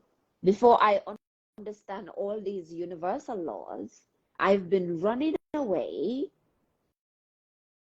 from getting pregnant outside of marriage because of the ideas we have been given in terms of, as a woman, you belong to your marriage house, you belong to your husband. I mean, belong in a different way, right? Your husband belong to you and you belong to your husband, but you know, like we're talking more on a spiritual sense,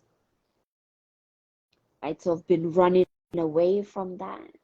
But what I didn't see and what I couldn't understand is that is the generational cycle that's happening in my family, and how I was being judged and demonized by my own family. And so I was basically repeating everything that happened to the women in my family, my line of family, right? So I wasn't in charge of my destiny. It was already predetermined based on the way that I was raised and the things that I believe, right? And how I saw my family move, and I was moving the same way as them. So I didn't want that to happen, and I really, really, really didn't want that to happen. And then it happened because I shaped my reality, right? Some of you watching me now and listening, I always look at here, forgetting that the camera's up there. I will get it together. Some of you that are listening and watching, you've probably experienced where attention goes, energy flows. That's exactly what I was about to talk about. You've experienced not wanting something to happen at all in your life, and you are planning and you're making sure it doesn't happen, and then you wake up one day and it happens. You're doing everything that you can for your life not to fall apart, and then your life fall apart. You can say, oh, it was meant to be. I believe in things, things that are meant to be. But you always have a hand in making things happen by the way you think, by your emotions, by the actions and the choices that you make, by the fact that you take responsibility or you don't, you take accountability or you don't. do you believe that you can shape your destiny, or is it predetermined? I've talked a lot here about quantum leaping, and quantum leaping is a matter of shaping. Well, we are always quantum leaping the same way that we are always manifesting things. So you can quantum leap every day unconsciously into things that you don't want to happen, or you can quantum leap consciously into the things that you want to happen. So what do you believe? That takes us back to question 2, right? What do you believe? Should I recap? I should recap the questions because we have only 3 questions. We're going to question 13. Let me regulate my pH balance. Love you too, baby. None of the cup is spilling by the computer. The milk, that's not a good cup. Don't use it.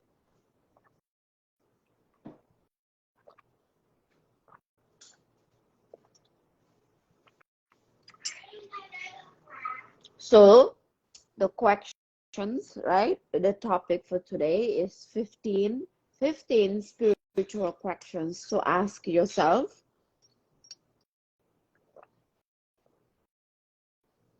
And we are going to 13. So the first one is, how do I take care of myself spiritually? And again, I have to say, when I say spiritual, I'm not talking religion or religious, but spiritually, knowing that you are divine, knowing that you are God. You are God. God is inside of you. How do I take care of myself spiritually? What do I believe in? What do you believe in? Do you believe in 9 to 5? What do I am a true Andrew Tate student. So you will understand. What do I believe in? What do I believe happens after death? Or better yet, what have you been told? Because what you believe is based on what you were told. So, what do you believe happens after death? What were you told happens after death? How connected to my spirituality am I? How connected to your spirituality are you? I'm not asking you about your religion, but your spirituality, your spirit, your soul, your being, your inner being. Am I moral or ethical? Where does my sense of morality come from? That's something that I still struggle with personally. Right. I still struggle with that personally because of the words that were impacted in me as a child. And so when it comes to morality, even though everything that I have explained, I have understood, to see that most of the things we do is man-made. Most of the things that we talk about, we are just regurgitating, right? Regurgitating things that we heard from the spiritual books, religious books, or whatever we were told. I still struggle with, am I moral or ethical? Where does my sense of morality come from? Who do I consider to be hood and not hood, right? And hood, I'm not just talking about the American sense of hood, because hood just basically means a community full of black people. That's hood, right? It's like here in New York, you can go to one environment full of black people called hood. In the same buildings that you go to Stevenson in Upper East Side, no, Lower East Side or Lower West Side, the same buildings, the same setup, but that place is not the hood because there's not a lot of black people there. So moral, ethical, where it came from, the ideas that I have, the people that I love, right? There are so many celebrities or musicians that I listen to. Well, I don't listen to, but their demeanor I love, but it's hard for me to relate to them. I can say, I want to live in your head rent free. That's something I saw Cardi B write on her Twitter. But in many ways, it's difficult for me to truly relate to Cardi. Moral, ethical, the things that I have been told, plus the things that she was told and she was raised with. I love Cardi's demeanor. I use a lot of Cardi B's memes, right? But moral, ethical, I still struggle with it. Where does my sense of morality come from? How connected do I feel to the earth? What's your connection to the earth? Do you think anything related to the earth is dirty and uncivilized and poor and not high value or high class? You know, the dust on your Nikes and Jordans, would you kill somebody for that? Are my choices motivated by love or fear? The things that you're manifesting in your life right now. Because remember, you are always manifesting. We are always manifesting. Everything we think about will, in one way or the other, manifest in a certain way. So is it motivated by fear or is it motivated by love?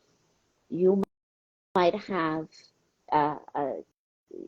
this is some okay, I'm thinking of some analogies that has been used by different teachers, and I can't think of the names of the teachers right now, where they say that you might be driving and you have an accident, or the other one, this one is from Kevin Trudeau, right? I have a playlist of him, Your Wish is Your Command, which is a whole program and a book as well. 13-hour audio. I've listened to it more than 100 times, where he said that if he has a broken tire, if he has an issue with his tire, even though he's driving a Ferrari in the middle of the freeway and he had to stop, he is not going to think, why did this happen to me? Why are bad things always happening to me? Right? He is going to think, okay, this is exciting. Who am I going to meet? What's going to happen? All right, who am I going to connect with? Am I going to get a new car? Is something about to change? Like he's looking for the good. So in that moment, he is manifesting the good because he knows that in one way or the other, he has manifested his car breaking down in the middle of the freeway. So depending of his emotions and the thoughts that's running in his head, it will determine the direction of where his manifestation is going. If he's thinking about, oh, me again, only problems, right? How did I make this happen? What is about to happen? Oh, bad things always happen to me. So obviously bad things will happen again. Because in one way or the other, we manifest these things to happen. Now, how it actually happens in our lives, we don't know. You might get an eviction notice because you've been wanting to move. You've been manifesting an estate. I am manifesting an estate in Jamaica and the Gambia, right? You've been manifesting these things. You've been manifesting a new home. And so you get an eviction. But the time that you get the eviction, what are the emotions and the thoughts and the ideas that are running in your head? Where does evil come from? Is time moving too fast or too slow? What is your idea of time? What do you think is time? How were you taught time? How did you learn time? Am I afraid to die? What were you taught about death? If so, what am I afraid of? When it comes to dying, what are you afraid of? Are you afraid of going under and getting and get eaten by the bugs? Which they tell us that a lot in the real world. Get up and work. It's time to work, or you're gonna eat bugs. Because some of the foods that we're eating now, some of them, there are bugs in them. Anyway, can I shape my own destiny, or is it predetermined? Do you believe that your destiny is predetermined, or do you believe that you can actually shape your destiny? Do you believe that you can change your life? Right? That's one of the lessons that we did in our copywriting campus in the real world, where the professor is in the military. So everything we're learning in terms of copywriting and marketing is from a military guy.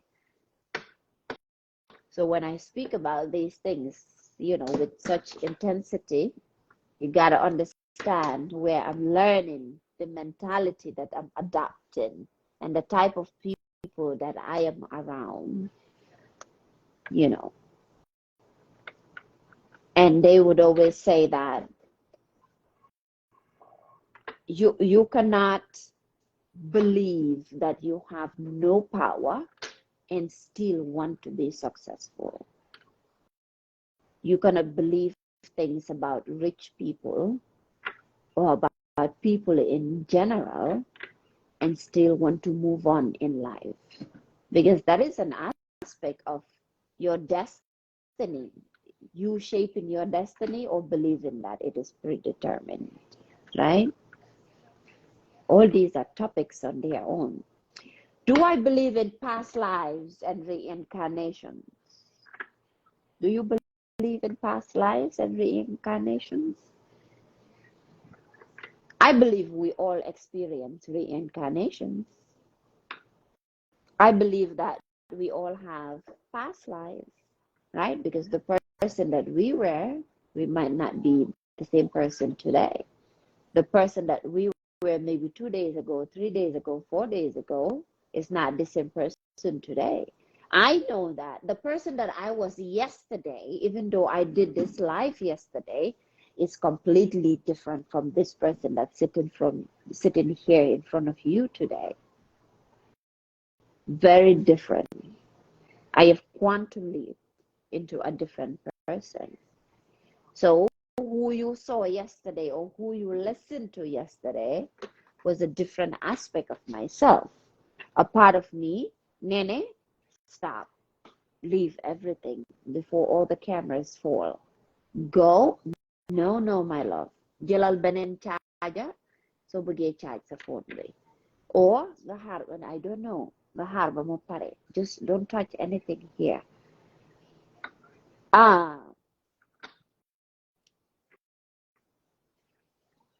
Sometimes I want to bite her.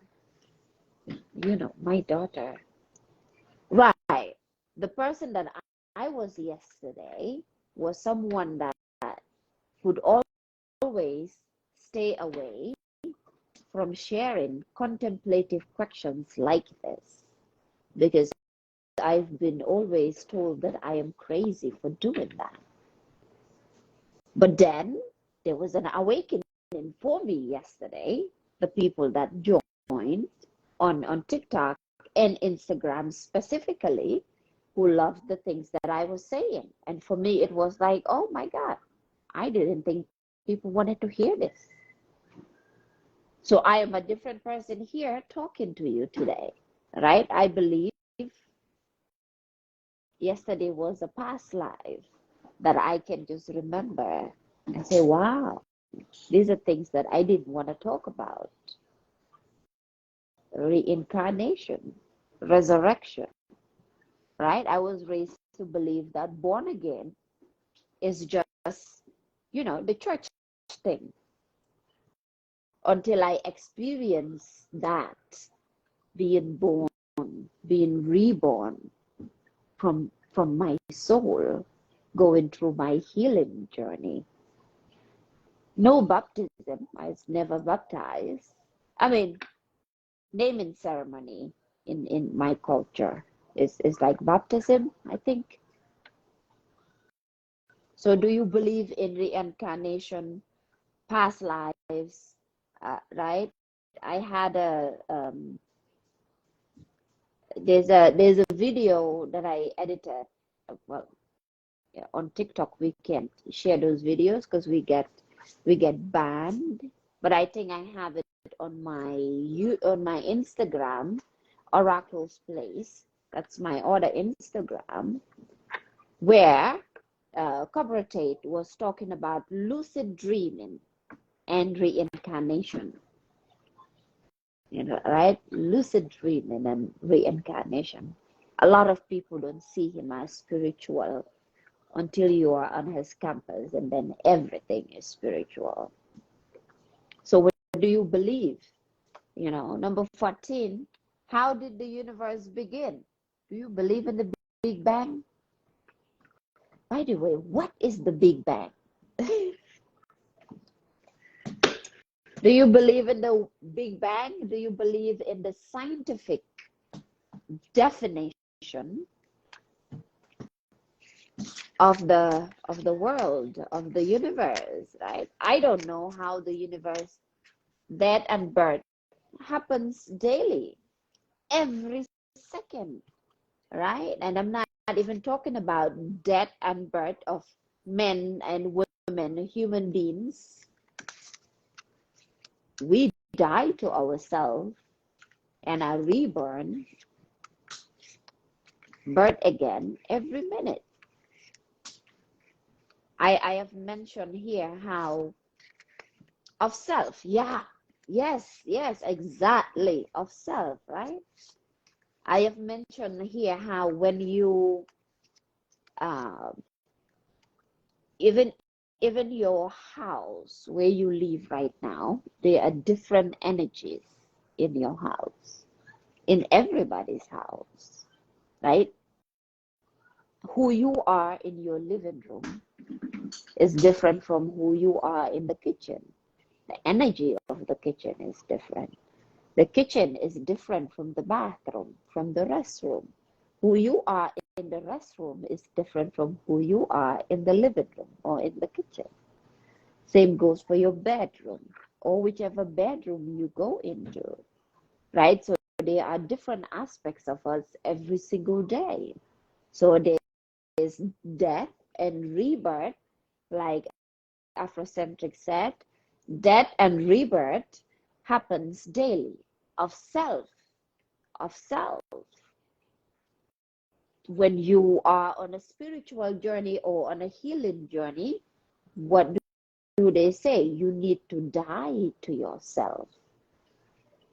And that needs to happen every second, every minute. You need to die to yourself or the idea that you have of yourself. We went back to reincarnation and past lives. That's a very exciting topic. I like that topic. But how did the universe begin? What do you really believe about science, and how much of science do you believe? There's science, there's spiritual science, and if you listen to people like Professor Small, uh, he teaches Afrocentrism. Professor Smalls, and what is the other guy's name who actually coined the term Afrocentric. Um, he was my inspiration for studying Afrocentric consciousness. They talk about African secret science, which involves science and African spirituality. So African secret, secret science, right? How did the universe begin?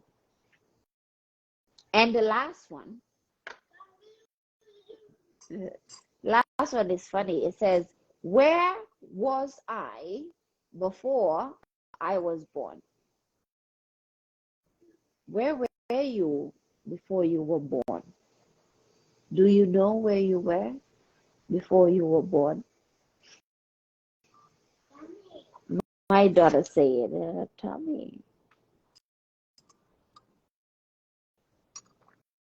please. Yeah. Where were you before you were born? Do you know where you were before you were born? I'm looking for comments. Just my light a bit.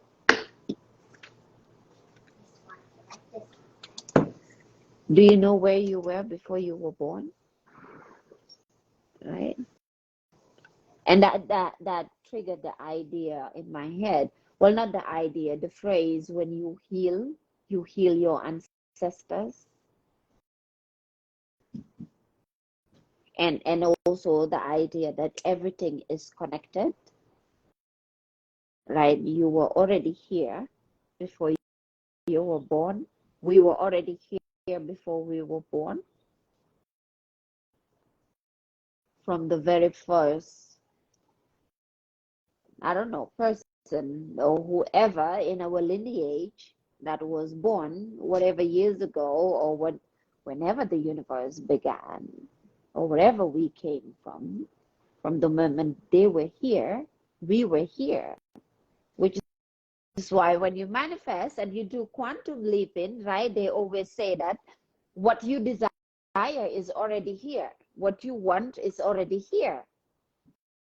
Maybe the 3D just haven't caught up yet, or emotionally and mentally, you yourself haven't aligned or caught up with your desires yet. So when you say, where was I before I was born? In my understanding and how I take it, I was already here. My daughter was already here when I was born.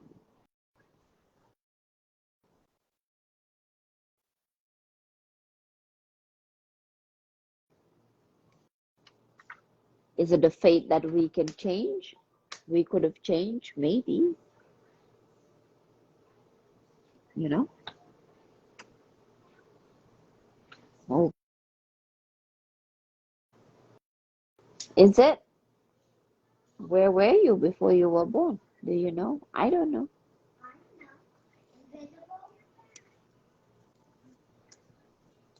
Or should I lie? Sage, what you seek is also seeking you.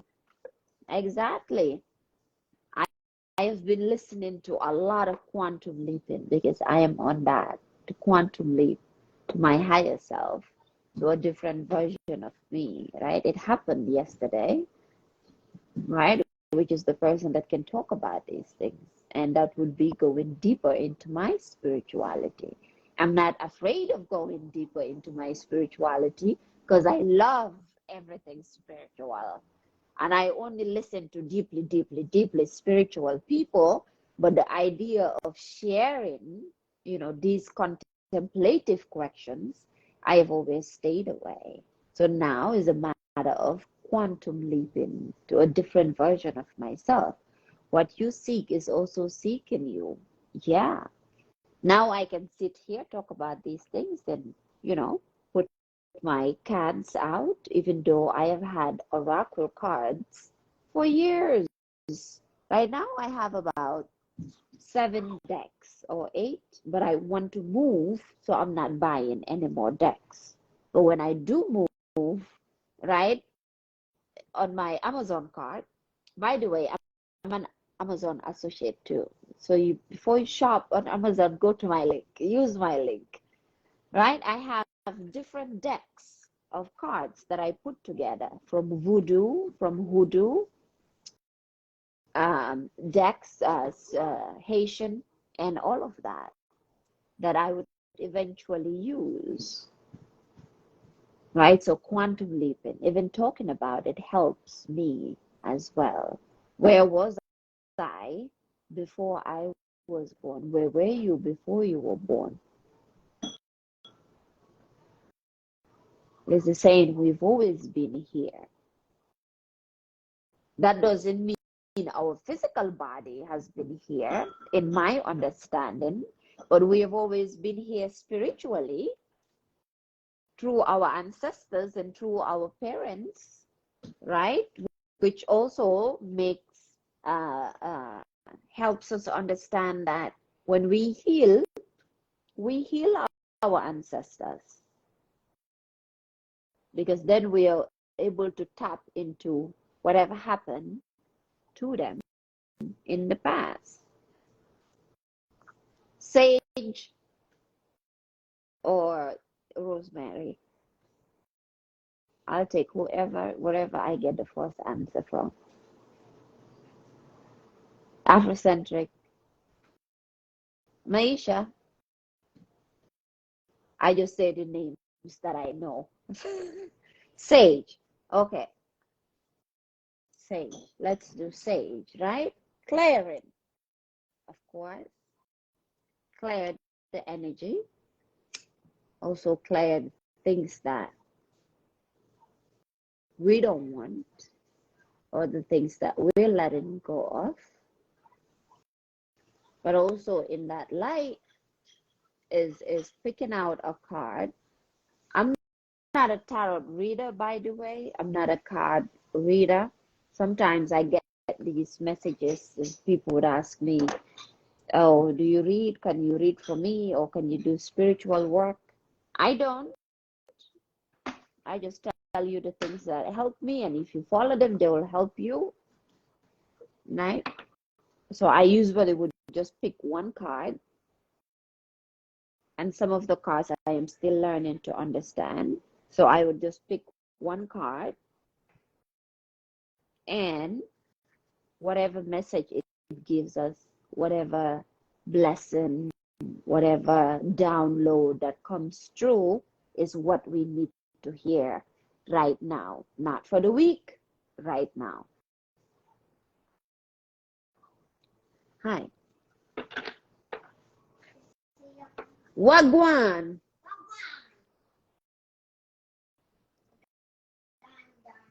So I always say, as you're watching and as you're listening, you ask your question, the message you need, the answer that you need, whatever you need, you ask it and you put that intention forward, right? I do this with just blank state. So whatever is it that you want to hear will come out. So it's up to whatever question you are asking. And if you're watching the replay of this, it still applies to you, right? You would only come across this video when you need it. If you don't need it or you are not there, you will not find this video. Hell, you will not even find me. Empress Via. Okay. So, who can see the table? Only Instagram can see the table.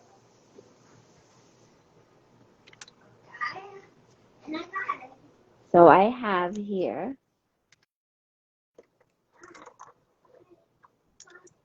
when I was sitting down, I came with 4 crystals.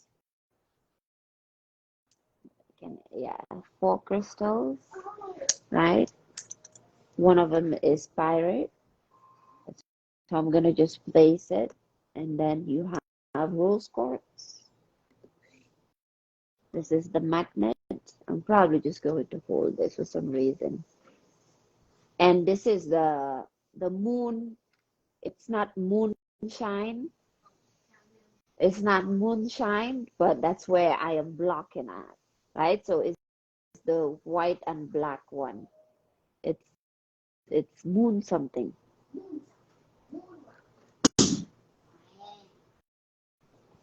I will remember it. I'm very connected to this particular crystal as well.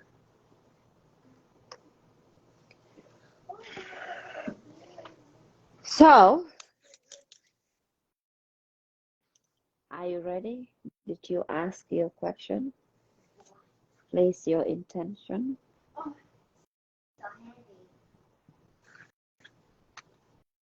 Felt like I was about to do pick a card. I do not like pick a card. Really, I'm not talking to you. Okay.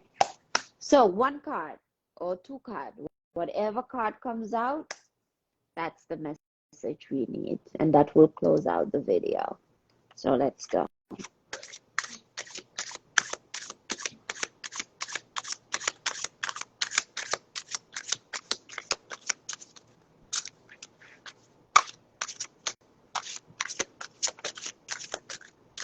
So I don't choose the card, neither do I pick it. If it falls, then that's the card.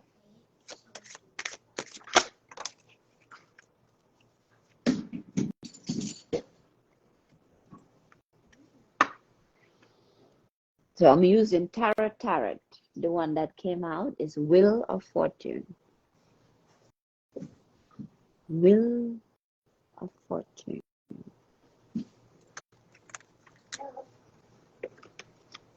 And this is the book.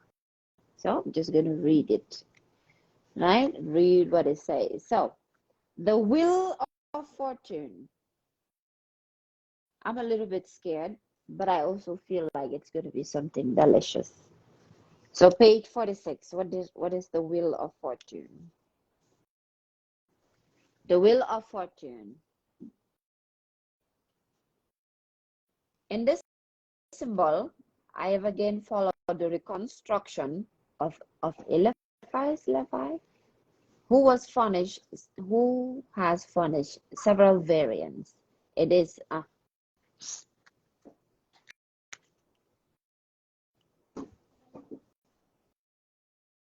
okay, let me read the whole thing. It's not long. It is legitimate, as I have intimated, to use Egyptian symbols when this serves our purpose, provided that no theory of origin is implied therein. I have, however, presented Typhon in his serpent form. Snake, the snake.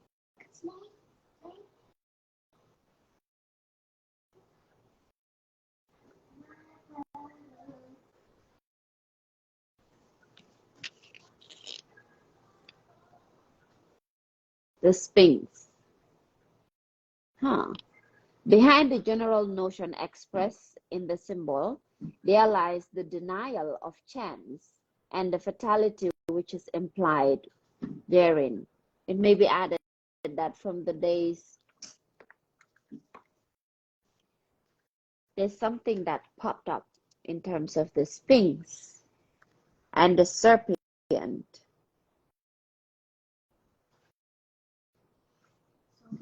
But this is the divine intention within. Let me do this. Bear with me. Wheel of Fortune.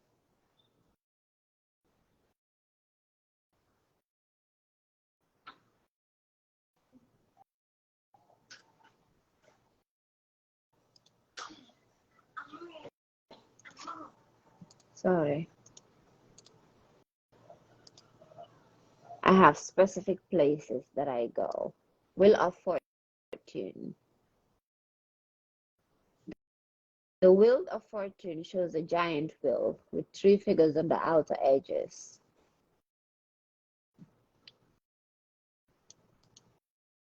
And the meaning, when it's upright, so it came out upright. The Wheel of Fortune is generally an indicator of luck or destiny, and it is a major arcana, signifier of change. When the Wheel of Fortune appears upright in your tarot reading, big changes are coming. These changes should be for your greater good. But remember, not all change is easy, even if it's leading you to your destiny, right? So in terms of that, the serpent, what came to mind, I think this is in the Bible, is it?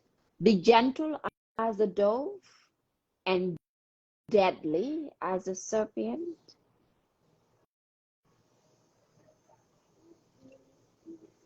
The upright wheel of fortune signals that the universe is working in your favor to help you reach your goals. So obviously, in terms of the questions we were asking, there is change. Make sure you make the most of this time. Nene, stop. You make the most of this time by focusing. Focusing. I spoke a lot about focusing. Your intention on what you truly want. Quantum leaping. We are always quantum leaping. Know that the universe has a plan for you, even if that plan is not clear to you at this point. What do you believe? Right? What do you believe? The Sphinx has a symbol too. The Sphinx is a symbol of something.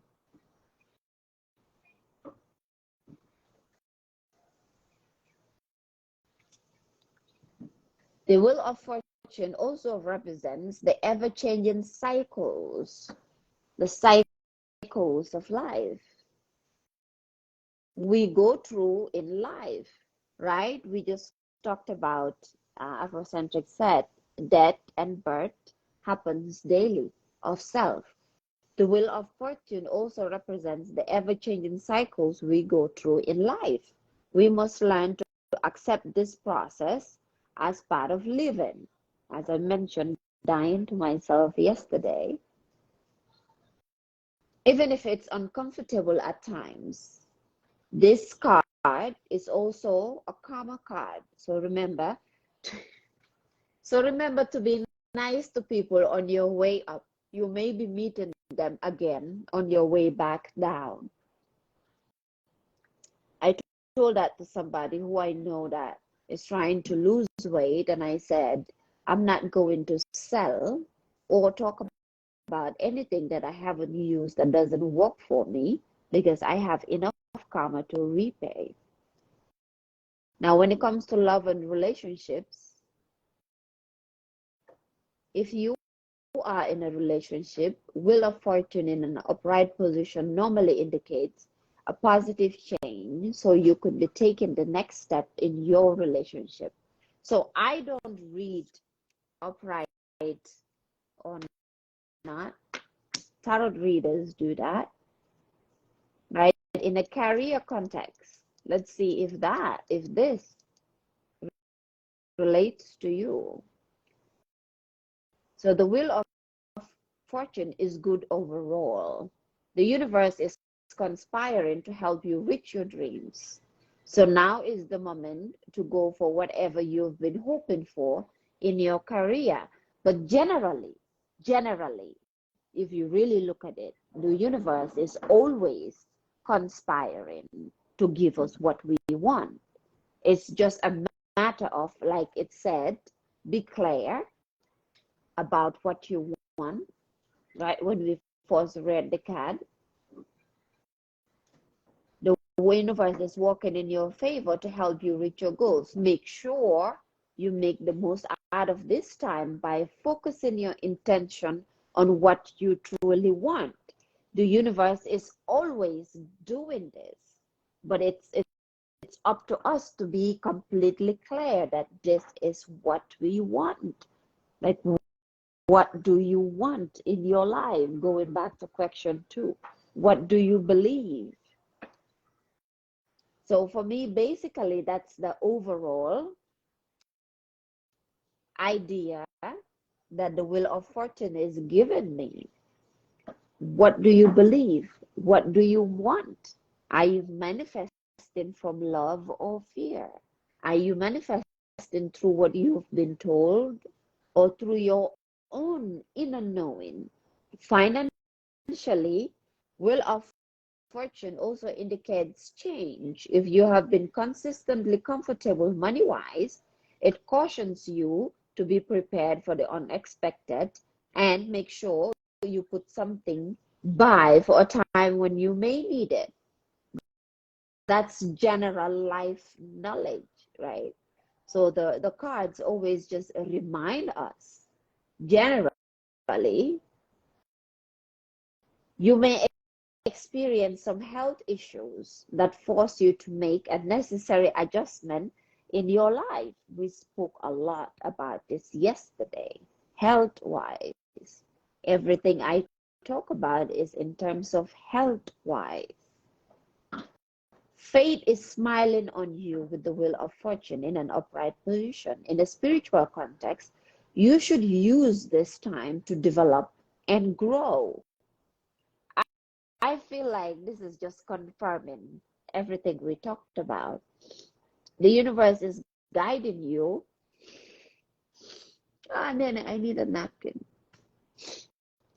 I mentioned when I started that I am releasing a lot. The universe is guiding you on the spiritual path, but you must also play your part and seize the opportunities that are coming up for you. Thank you. That seize the opportunities that are coming up for you, spiritually, emotionally, psychologically. What are the things that you know you should be doing that you are not doing? Right? Because the opportunities do come. Even that feeling of, okay, I need to do something, I know I need to do this, is an opportunity. So you do need to take those opportunities that are opening up to you.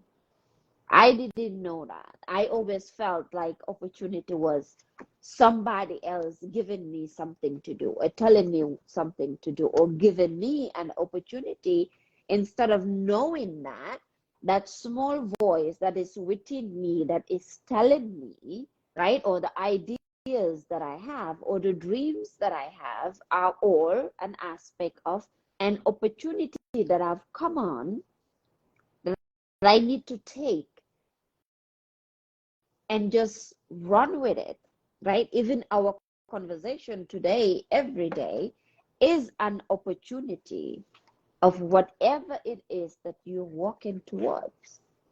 You may find that situations just fall into place to help you along the way, and that you meet spiritual people who can assist and guide you just as you need them. Like I said, when I was saging the cards, right? If you find my video, you needed it. If you didn't find my video, you don't need it. It's synchronicity. Everything is a synchronicity, and everything is um there's never a coincidence, right? Everything is triggered by something, some aspect.